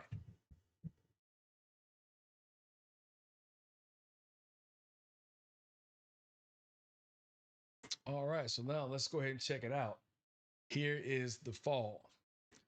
All right, so now I'm going to be extremely purposeful about what I say at this point, because when you get into those fall years, this is where you have to do some reflecting on what you consider to be the most important thing that you thought your life was about. In this phase, we see dating. Okay, we're still dating here. 51 years old and older and still dating. Um, third marriage, retirement countdown, retirement assessment. And this is that for us prior military, that second retirement, the one to where we said, okay, I'm done. This is the one to whereas I'm good when I retire this time around. The potential downsizing of your home. You reassess your values, and again, the possible death of a spouse. So I am at this phase now where I have to step back and relook at some things I told myself, man, I am not doing this. All right. So, Fatty, if you still got your ears on, some of you guys out there, what are the conversations that we talk about that we don't want to do in our current age? Let's say for you guys who are 25 or below 40. What's that talk we always have? Dating a single mom. All right, so that is something that I told myself I am not looking at doing because of the fact that if I'm dating a single mom and I am, let's now say I'm 50 something years of age, the question now is how old are the kids? I mean, granted, again, I have said, and I'm not doing anything just yet, but I have said I'm not dealing with the single mom because of the fact that whatever time I'm putting into her, that's time that's taken away that I could be looking for someone who does not have kids. However, what are you doing now about this situation if you are at a certain age group to whereas you don't have those options you used to have? Now, it doesn't mean that you can't go out there and still pick it up. You still got to have your face game. You got to be in some type of shape.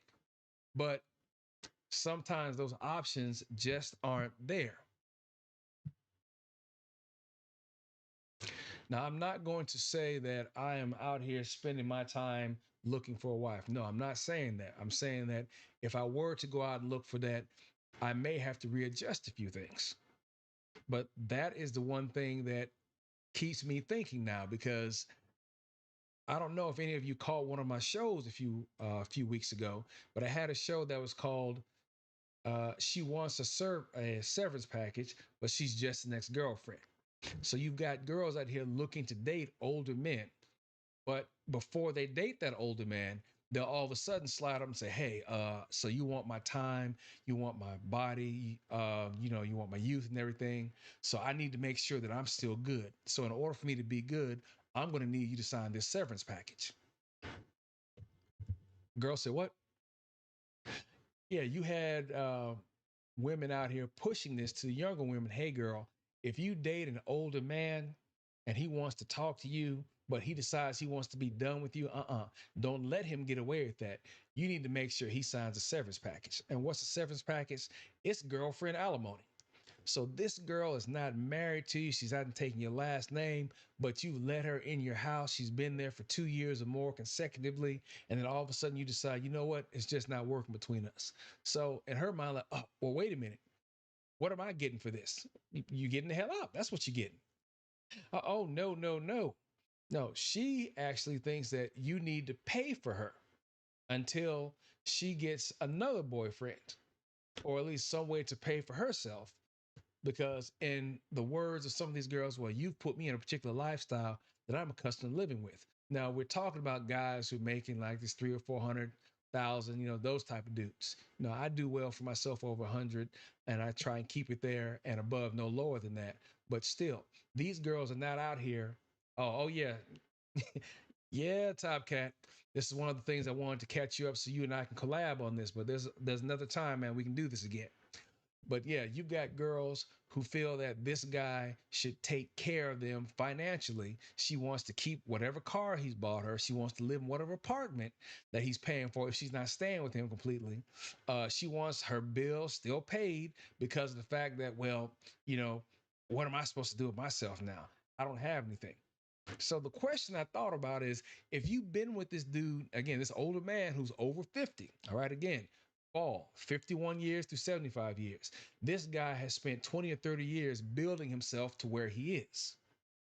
Now you've got some young girl in here thinking that her body is the equivalent of his information, his resources, his assets, his associations, his accounts, which I call IRA to the third. All right. She thinks that her physical being is equal to his IRA. Now, of course, if she does not get this from him, then one girl I recall her saying that, well, if he's gonna just put me out like that, I'm gonna mess up the house, I'm gonna mess up the car, I'm gonna make sure that I leave and I'm gonna leave him with something. It's like, why would you even why would you even let a chick like that in your life? But again, you've got some guys who make that type of throwaway money who can say, whatever, I can afford it. But let's get on a more realistic level. Let's talk about the closer to average type of dudes, all right? Oh, yeah, TC, that girl needed a job. Now, of course, again, she was looking for an older man. Now, she could have chased the guy who drove the bus. She could have chased the guy who works at the mall emptying garbage cans. She could have chased the guy who worked the fries, right? But no, she wanted to find someone who had money in his possession or had a well to do lifestyle. So she pursued him.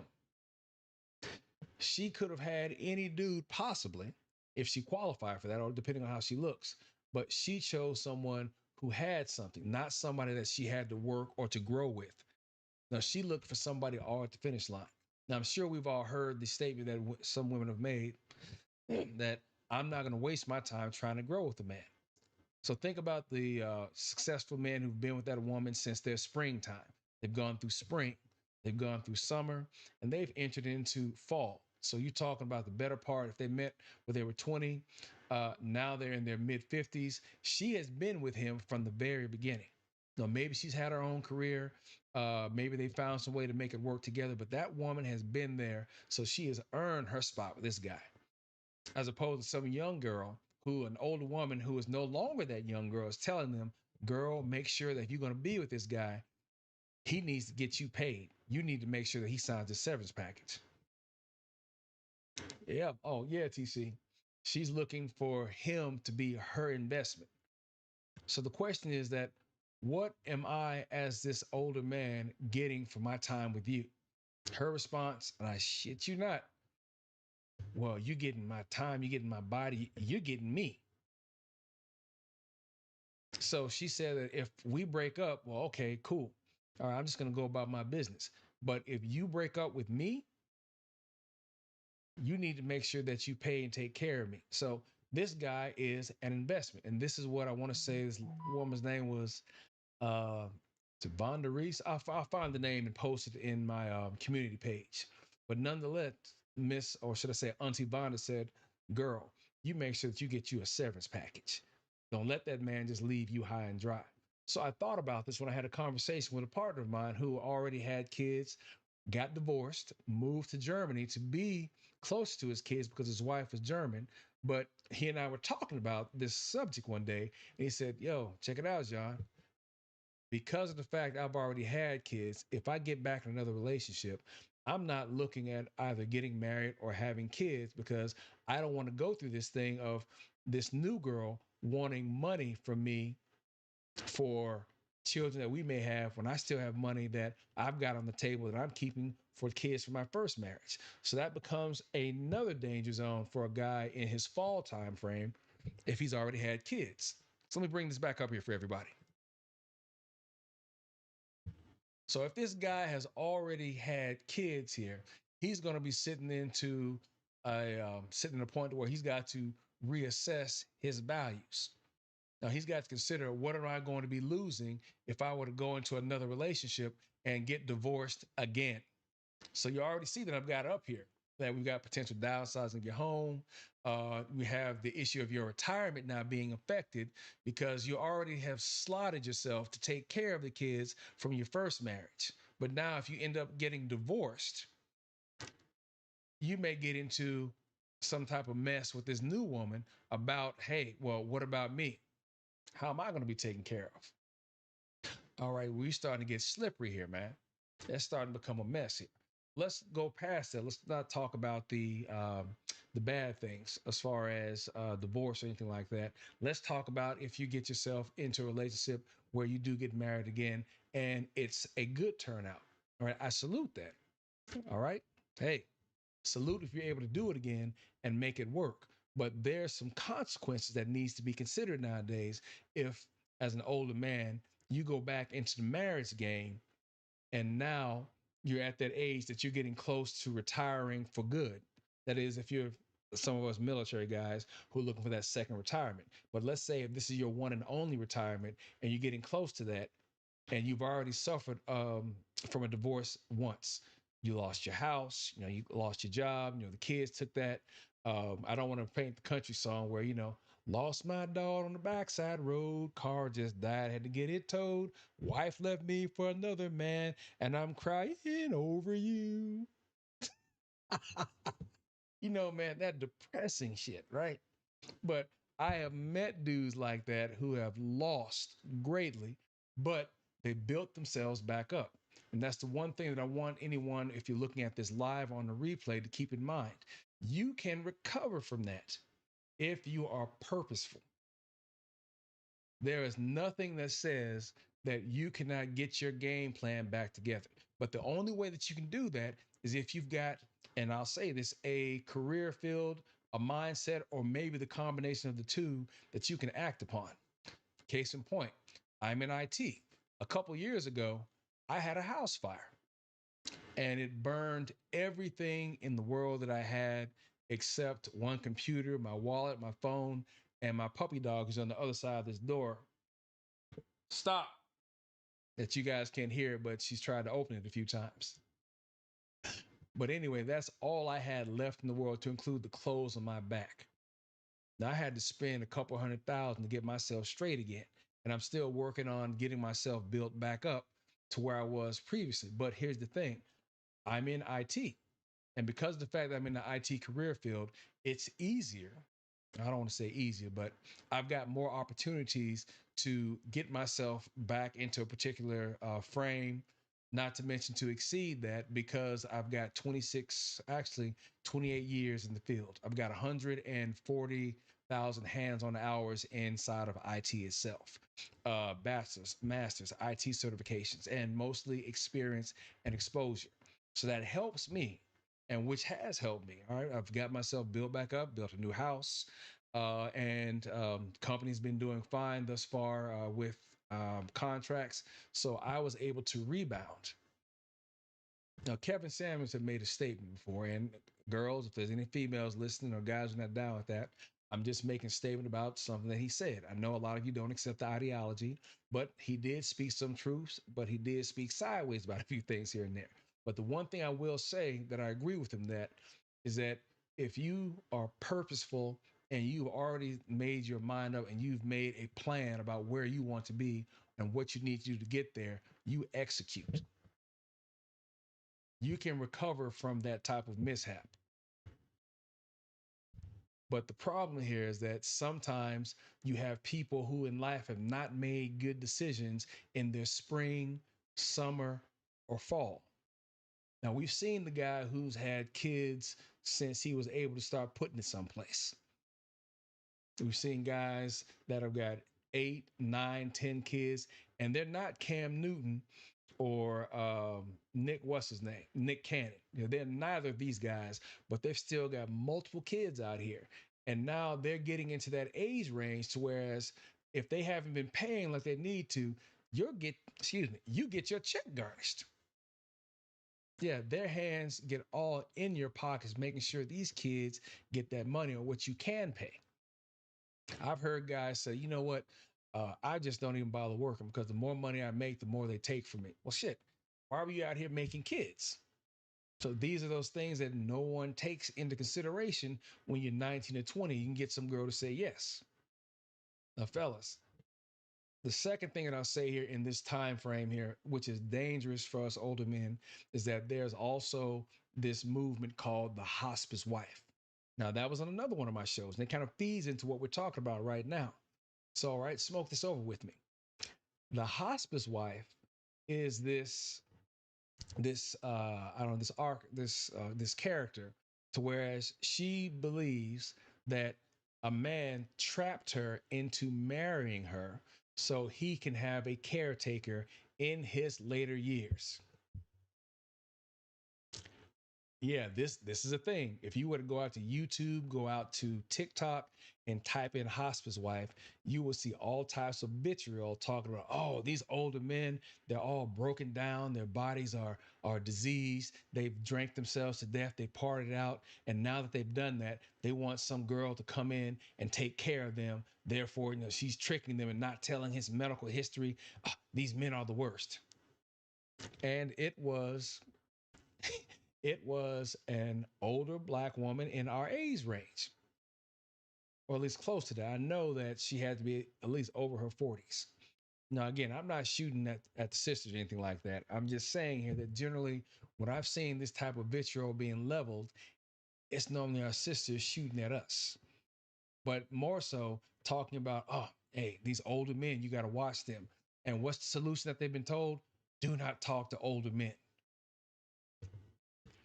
Now, if you can't afford them, don't have them. Hey, yeah, back on that thing with the babies, I'm with you, TC. If you can't afford them, don't have them because you may end up with kids who come out here talking this nonsense about, I need a severance package, right?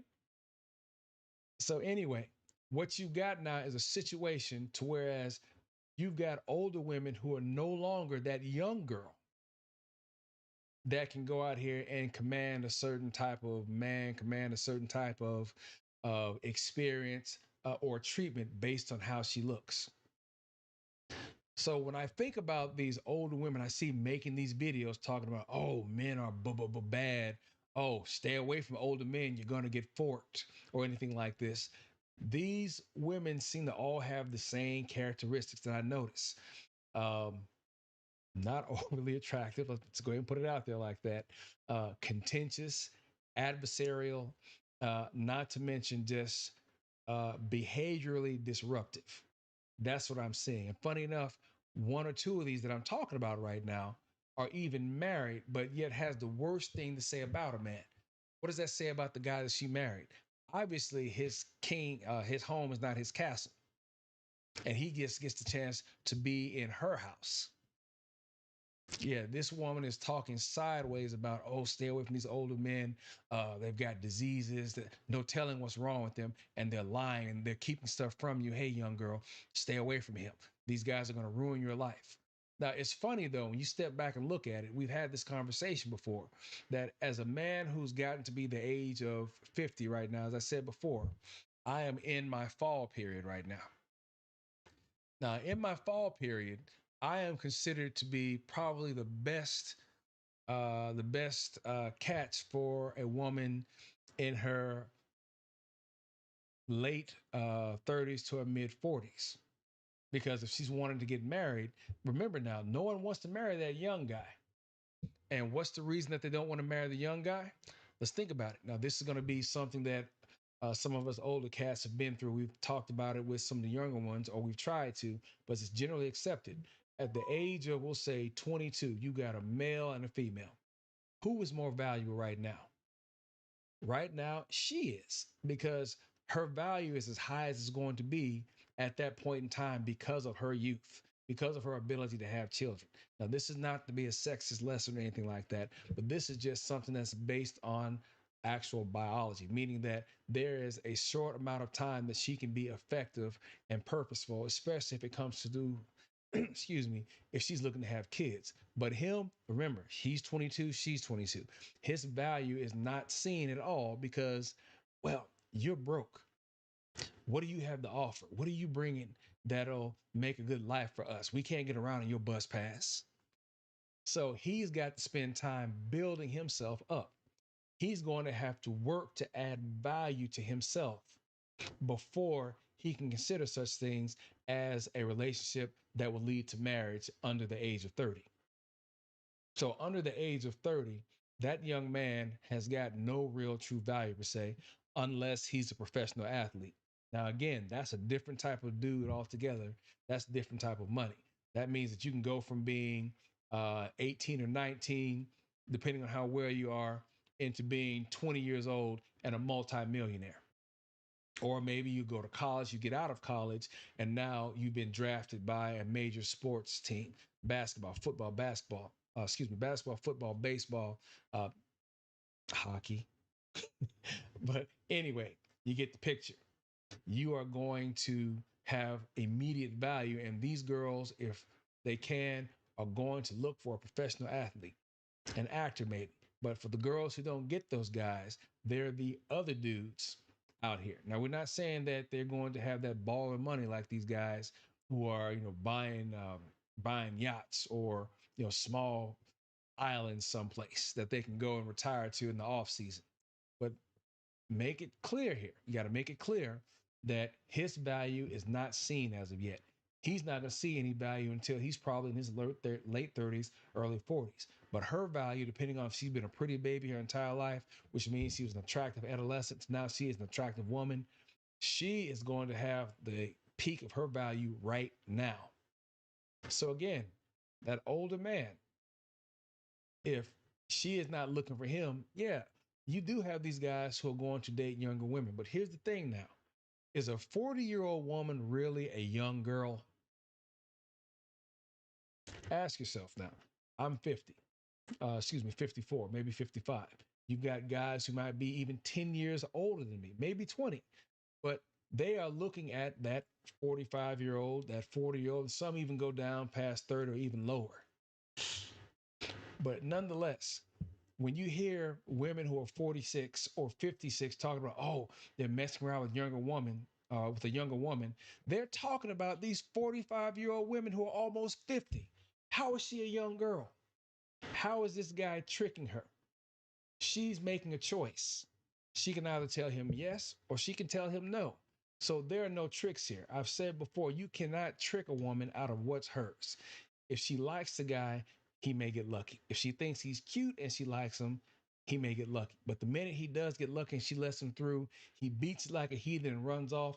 All men are dogs, right? So I'm sure we've heard that. Put a one in the chat if anyone's still there who can recall where we talked about in the 90s, um, men are like dogs and women are like cats. The thing is that if you're going to bring a dog home, girl, you need to make sure you choose which particular breed he is. So, again, we can't trick a woman, all right? A woman knows who she's looking for before she gets out of bed and before she goes to the bathroom. She knows who she's looking for. If you get her time, you're either the guy she's looking for or you're an acceptable alternative until what she wants in the guy comes along. And even then, you can't really be too sure. But rest assured, gentlemen, men chase, but women choose. However, we still have a point to where we can be persuasive, but that's a different show. Getting back on point again here, a hospice wife will swear up and down an older man tricked her into marriage. So she spends her life taking care of this sickly old guy. But what I notice here is that a woman with this mentality doesn't stop and think, what if you get sick first? Now, on the opposite side of this hospice wife, you've got the caretaker husband, and he falls into this fall period also. Maybe he started caring for his wife in his summertime between the age of 26 and 50.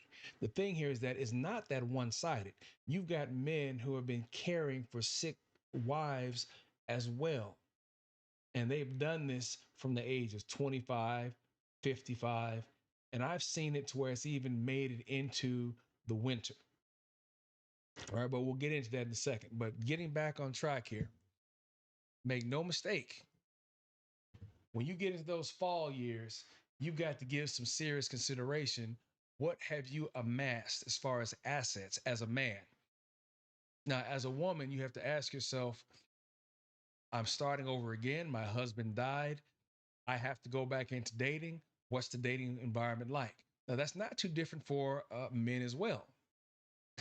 Now, there's nothing crazier to me when I stop and think about the fact that, again, I'll be 55 years old this year. And I'm still talking about, hey, I'm getting my passport, go to England, go to Germany, maybe go down to South America, maybe do a getaway for the weekend, just so I can check out some scenes and maybe go out and meet a woman, right? When I look back at it, when I was probably 15 years old, my parents were about 35 and 38, and my grandparents were already on the north side of 50. People were grandparents when they got to their fall years. Nowadays, you look around, you are getting more and more people who are on these dating sites for what is that? Silver singles. Oh, hemp was good, man. I thought the show was still going on. All right, so you've got these dating shows now where people are over the age of 60 still looking for a relationship. Now, how crazy is that? Whereas I can think back and Top Cat, and maybe a few folks who are still out there, if you are, look back when we were growing up in the 70s and in the 80s. Your grandparents had been together already for a good 20, 25 years or something like that. But the key thing here to keep in mind is that there was a particular pattern. There was a mold to follow. Men were men were respected, women were virtuous, and children did not speak until spoken to. Right? That was the guideline that existed. But the thing to keep in mind here is that grandparents were already there around the age of 40 or 45 when your parents were 19, 20, or 21. Now look at it nowadays where you have grandparents that are now out and about sometimes with their grandkids. And I'm not saying this to the men, but it's mostly the women that I've seen, where you've got three generations of women who are out at the club at the same time. That is not something that you saw back in the time period that I came from, but it started changing somewhere in the mid to late 80s. So when you look at that environment that we see nowadays, what we're looking at right about now, no, this was not a common thing. It was not the norm. You did not see someone who was 50 something years old still talking about, yeah, man, I'm gonna get up on this chick. I'm gonna be a bedroom bully or something along these lines, talking about still trying to get your game in with some 50-year-old woman. Now, it sounds crazy when I say that right now, because I couldn't imagine myself when I was 10 or 15 years younger out here still talking to some woman who's over the age of 55. But guess what? I'll be at the age of 55. And even if I'm not looking for someone at that age, even if I look 10 years back, so we're talking about someone who'd be the last leg of Generation Z, Generation X, 1980. That's what my vision would probably be focused on, or even maybe 2 more years back. I don't like dating back so much per se, but the thing here is that this is what's out here when you are still on your own past a certain point. You have to reassess what you're willing to do. You have to ask yourself, am I now willing to date that woman with kids who I wouldn't give a single bit of time to 10 or 15 years ago? Is this something that I am not thinking of straight at the age that I am right now? So I would say that anybody right now, give it some thought. If you are at an age to where you're still under 45, we'll put it that way, I want you guys to look at everything that you may find that's petty that you go through with your spouse. And notice I say spouse, I say mate, I don't say partner. Now, it's one of the things that I will say that my wife and I got into it about here and there, because my thing was that, hey, I am not your best friend. I'm not your friend. I'm not your pal. I'm not your buddy. I am your spouse. I am your mate. I am your husband. All right. I've got friends. That's not what your role here is. That's not what my role is to you. I'm not someone that you come spill tea with or you have gossip sessions with. No. Now, I'm not going to sit here and say that everything that comes out of your mouth, oh, wait a minute, I've got the solution for you. No, I'm not going to say that either. There are certain boundaries that we have in the relationship. Not saying that I am the boss, I am the king, bow, yield, kneel, come to me, my bed wench. No, that's not what I'm saying. The thing here is the understanding that there needs to be recognition of what we are. We are not a partner or a partnership. This is not a business. No, marriage is not a business. And this is the mistake I also made when I was married. I used to walk around talking trash. Yeah, sometimes you have to make a management decision in your marriage. Didn't play too well. How do I know? I'm sitting here talking to you guys at what? Almost 11 o'clock at night right about now by myself with a dog out in the hallway. All right. So again, marriage is not a business. It's not a partnership. I believe it was explained to me by my mother. Again, she's been married for 55 years to my father. It is a commitment. And even when the love may not burn as it did when you first got married, that commitment should grow stronger through the years. That's what you're shooting for. That's what it should be about. At some point in time, it shouldn't be about, well, who's making the most money, who's got the most education, who should be leading. Now, you're going to have those conversations more so in the younger years. That's why, if I said before, again, this platform, I made it primarily for us folks over the age of 45. It doesn't mean that anyone under the age of 45 can't join us. The thing is that if you want to come in here, ask your questions, and understand that this is not your generation. As I recognize when I go into other panels and questions are asked or volunteer information, ultimately, it is not my generation. And Hamp, if you're still out there, as I've said before, Hamp is about 10 15 years younger than me, so for the most part. But he's got his own following at this point in time where people know him, they respect him. But at the same time, he's getting to that age point where he's going to be sitting in between, I guess, Gen Z. And what else you have? You got the millennials, I guess, coming up here. You're in between Gen X. Yeah, you're between Gen X and Gen Z as a millennial. And I said before many times, and Hamp and I have spoken through email, through chats in the background, and sometimes on the show. There comes a certain point in time where I've reached a certain point, I need to move over. I need to make it known that my time has come and gone. But it doesn't mean that there's information that I still cannot share. But who do I share it with? Obviously, I'm not going to be going directly to Gen Z and trying to have a conversation with them because there's too much that is past between me. There's a separation. So, because of that separation, excuse me, I am going to talk to someone who is closest to them. All right. And that would be someone in the Generation Y camp, which again would be Hamp.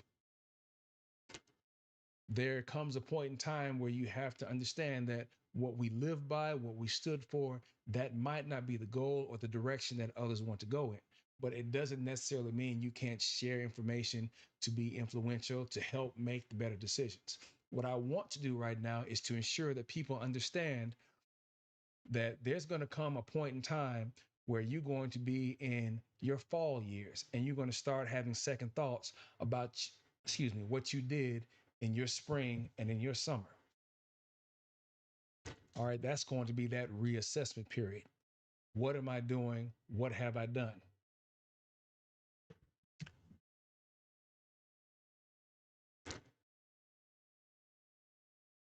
All right, so there's not much I can say about this phase because I'm not there. I'm still traveling. All right, so again, I've only been in my fall phase for maybe 4 years now. I've just entered into that. So I'm still making my way through that. But let's check this out for winter 76 years and onwards. So in this phase of still together, the death of a spouse is imminent.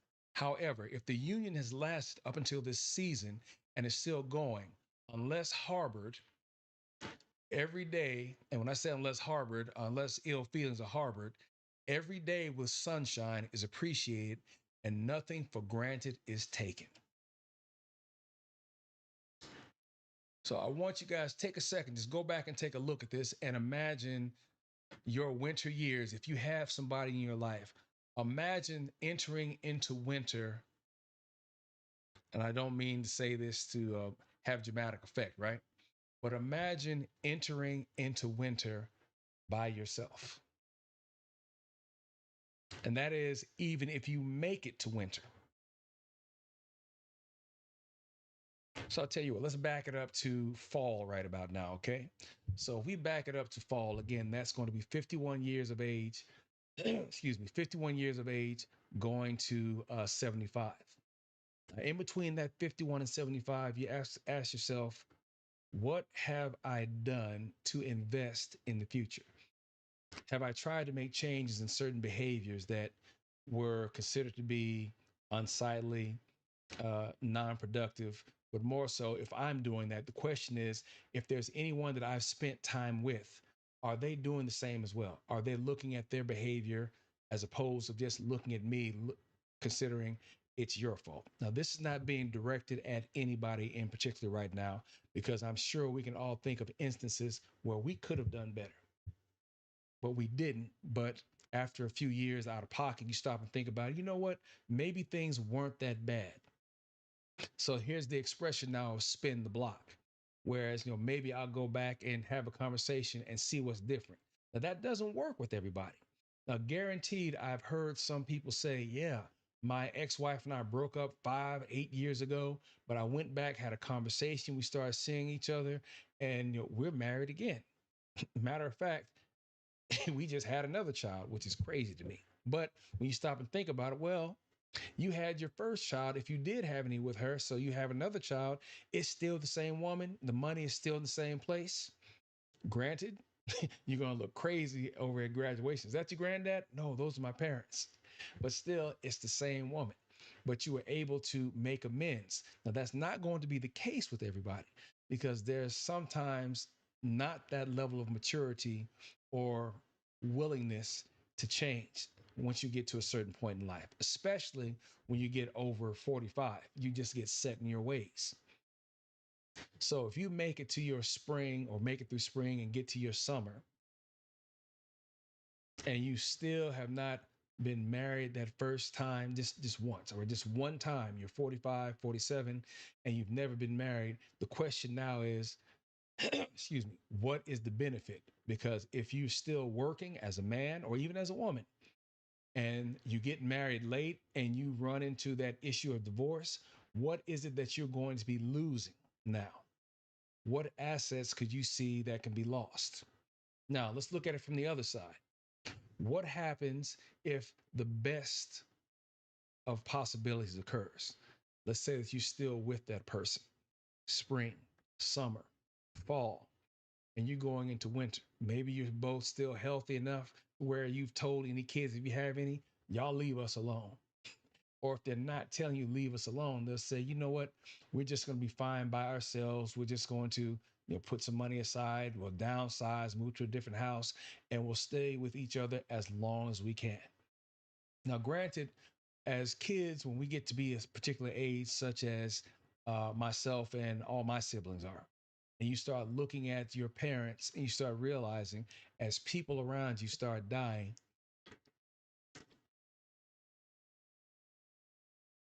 yeah, it's getting real.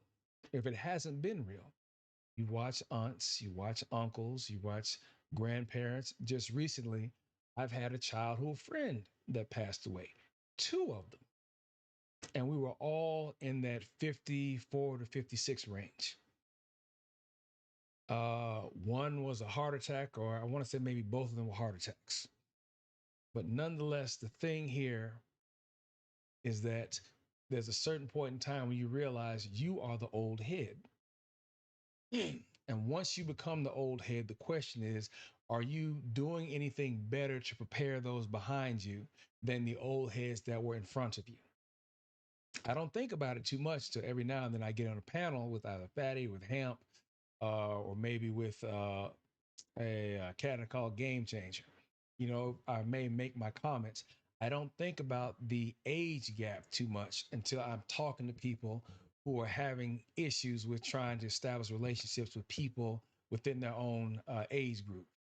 People who have been afraid to maybe have a conversation with women who don't want to be out on a date with men until they've had 2 or 3 good months of talking over text messages or emails, even the phone. If it gets that far, they don't want to do certain things in relationships until there's been a particular barrier that's reached. Whereas just earlier today, we talked about those of us who come from a generation. Again, we're talking about the Gen X generation.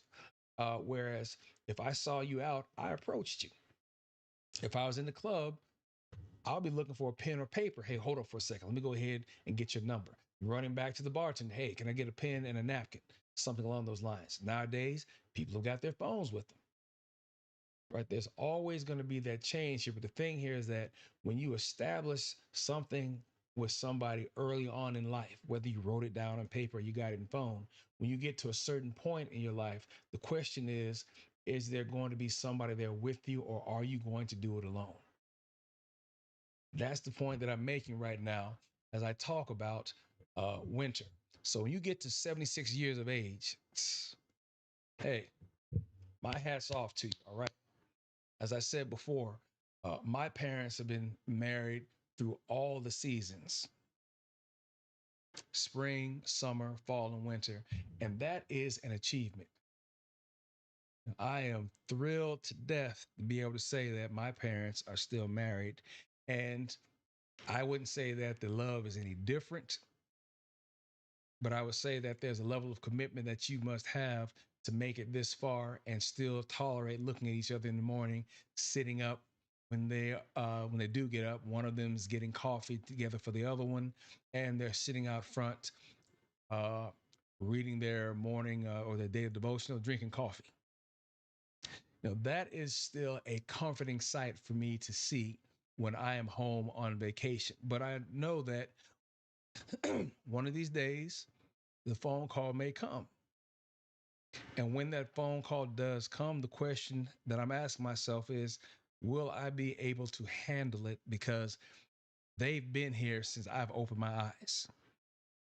I've got friends who lost their parents early in life and that have gone through life on their own. If they've had siblings, maybe they have siblings. And if they don't have siblings, they have themselves and what they've learned over the course of their seasons. Not always the best decisions made, but still, everyone has got something that they draw from, right?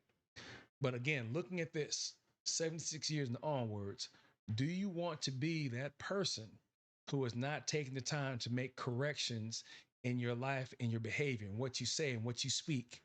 Do you want to be that person when winter comes that you're either sitting in the house by yourself or maybe sitting in a nursing home because you've gotten to the point that you can't stay by yourself and watching everybody else get visitors?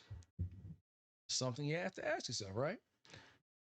So let's look at this. The potential investments along the way.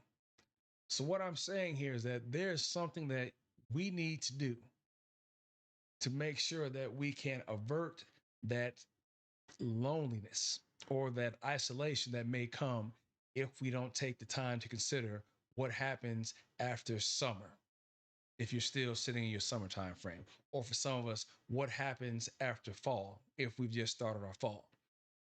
Have you taken the time to invest in these things? Care, being able to take the moment to listen to what's being said to you when you were younger in your earlier seasons, to be receptive to what's happening. Cooperation. Am I willing to spend some time to listen? Or better yet, am I going to have someone who's going to be able to listen to me when I mention things that might not be right? All right, how about consideration? Are you going to think of the things the way that I think of that puts us in the same direction? Or are we headbutting and slowly peeling apart, going in the opposite direction from each other? Concern. Do you have my best interest in mind the way that I should have yours and I do have yours in mind? Compromise. Am I willing to understand that sometimes my way is not the only way? Same thing with you, girl. Are you willing to meet me halfway as opposed of having it your way or no way at all, which again, I can be faulted for in my youth? Communication. All right. Do we speak enough? If there's something that is not right, do I let you know about it, or do I say nothing and assume that it'll go away? Or in the female sense, do I see what's going on? Am I supposed to know about it? Well, you should have known. Why do I need to say anything? You should have figured it out. And then ultimately, somebody else starts getting all the right answers to the test because she's giving this guy the open book answers. Whereas it's assumed I should know. All right, mutuality. What is being done to ensure that the best that I have to give to you is the best you have to give to me? That mutuality thing is what gets missed a lot, what I don't see a lot of people knowing how to strive for. Let me take a second to speak about that. So when we're talking about mutuality, that's that point to where I've got something that's a part of who I am, my repertoire, what I am to you. You have something that you bring, and together we get mutuality. So it goes back to that statement. What is it that a man is looking for in a woman? So once again, now I'm going to make a statement that has crossed many ideologies. Some people say red pill. Someone said manosphere. Oh, no, it's not just there. These are words and wants and hope to find in people that does come up in different conversations and different platforms. So a man looking for something in a woman, what is it that he may strive for? All right, so let's say he's looking for her to be feminine, fit, friendly, fertile, depending upon her age, cooperative, agreeable, shows discretion, shows discernment, and of course, will bring peace. And that's something that a man is looking for. But then the question comes back. She's saying, well, what can I expect from you? What can you do? All right, fellas, you got to be able to fire back. You should be responsible as a man for focus, guidance. We're talking about direction, discipline, security, safety, sensibility, masculinity. Also, you should be knowledgeable, as well as having care and affection. That should be a part of that. That is what you should be ready to rattle off and give back to her if the question comes down to what can we expect of each other? What am I looking for? But out of all that, let's pick a couple of things. We'll take care and protection from him. She brings peace. And between the two of us, if we have those two things to extend between each other, there is your mutuality, that common bond that ties it all together. And that's the game plan that you should be looking for. Now, there's more that I would add to for marriage, but I think we've droned on, or should I say, I've droned on long enough. So we're going to head and start getting this set up to where we can get out of here. But again, that's my perspective when it comes to mutuality. All right, last but not least, reciprocity. Puff, puff, give. I should be willing to pour into you the way that you should be willing to pour into me, as this outdated phrase is used. But still, there is meaning to that. So, for anybody who's left here checking this out, or anyone watching this in replay, I want you to take a moment and look at those things. Look at the season that you are in right now and ask yourself, am I doing enough in my current season to ensure that I don't go into winter alone? I think one of the next shows I might do, I'm going to call it Keeping Up with the Grudges, because somewhere in here, a grudge will also have, it will have something to do with why people make it into seasons by themselves. Yeah, a grudge is wicked work. No doubt about that. I've seen grudges that have lasted for maybe a year or two, but then you have folks who will carry a grudge for at least 10, 15, 20 years. The most famous grudge I can think of is the Hatfield and McCoys. That's again what I think of when it comes down to grudges. But then again, you can find that in relationships. Something that someone may have thought you said that you may have never said at all. Again, I'm not being specific with any one particular person, but I want you to think about this, is that sometimes when people mistake something for what they thought it was, it may have never been the case, but now we have an issue that comes from that. We have something that has grown to be an obstacle, to whereas you can't even have a conversation because anything that you say is construed as you trying to get over or trying to play them for a fool. Now, I'm not saying that there are people out there who may not do that. When I was younger, I would play that type of angle, to whereas I know I'm the problem, but I will try and flip it and put it back on somebody else. Now, this is the type of stuff I would do before I got married. I'm putting that out here right now. Before I got married, that is something that I would take as an angle. There was a book written in 1998 by a psychologist called Susan Ford, and it was called Emotional Blackmail, where people use fear, obligation, and guilt, or fog, to control the people around them. At any point in time through spring, definitely in our spring years, everybody knows how to use fog, even if it has not been taught to them directly. If you don't do this, then I'm not going to do this. If you don't do, oh, let me give you something, a better example. Fear. If you don't do this, I'll hurt myself. Obligation. I did this for you. Why can't you do this for me? You're so selfish. Guilt. Well, I gave up many years where I could have followed my own profession, but I didn't. I stayed here and did these things for you so you could have a chance. And this is how you repay me? Think about that and ask yourself, have you used those tactics, or has someone used that tactic on you? That will definitely get you in the season outside in the rain by yourself, depending on who you're dealing with. But you know what? I may do a show that focuses on that specifically, because there's a lot that can be said about a lot of the actions that will have someone going through these seasons by themselves. The question again, Is there something that you can do to ensure that you do not put yourself in a position to where you are going the fall and worse, the winter by yourself? Give that some thought, all right? So I want to say thanks to anyone who had the time to show up. Shout out in the chats again. TC, appreciate it. Hands for coming through. Fatty, I don't know if you're gone or not, but if so, thanks for showing up. TO, some of the other fellas, thank you again for coming through. Also, Hassan Tahir Show, thank you also for coming through here. I appreciate this. Jay Wilts, again, Fatty, one more again. And who else? I believe. Oh, hey, Richard, thanks much for showing up. And E Black, thanks again. So I want to thank everyone who had the opportunity to come through. I thank you for showing up for the conversation. Last but not least, find somebody who knows somebody to tell somebody about what I've got going on over here. If you like it, let me know. Share it if you do, and subscribe if this is what you're looking for. Again, thanks for your time. I appreciate the conversation. Catch you guys some other time.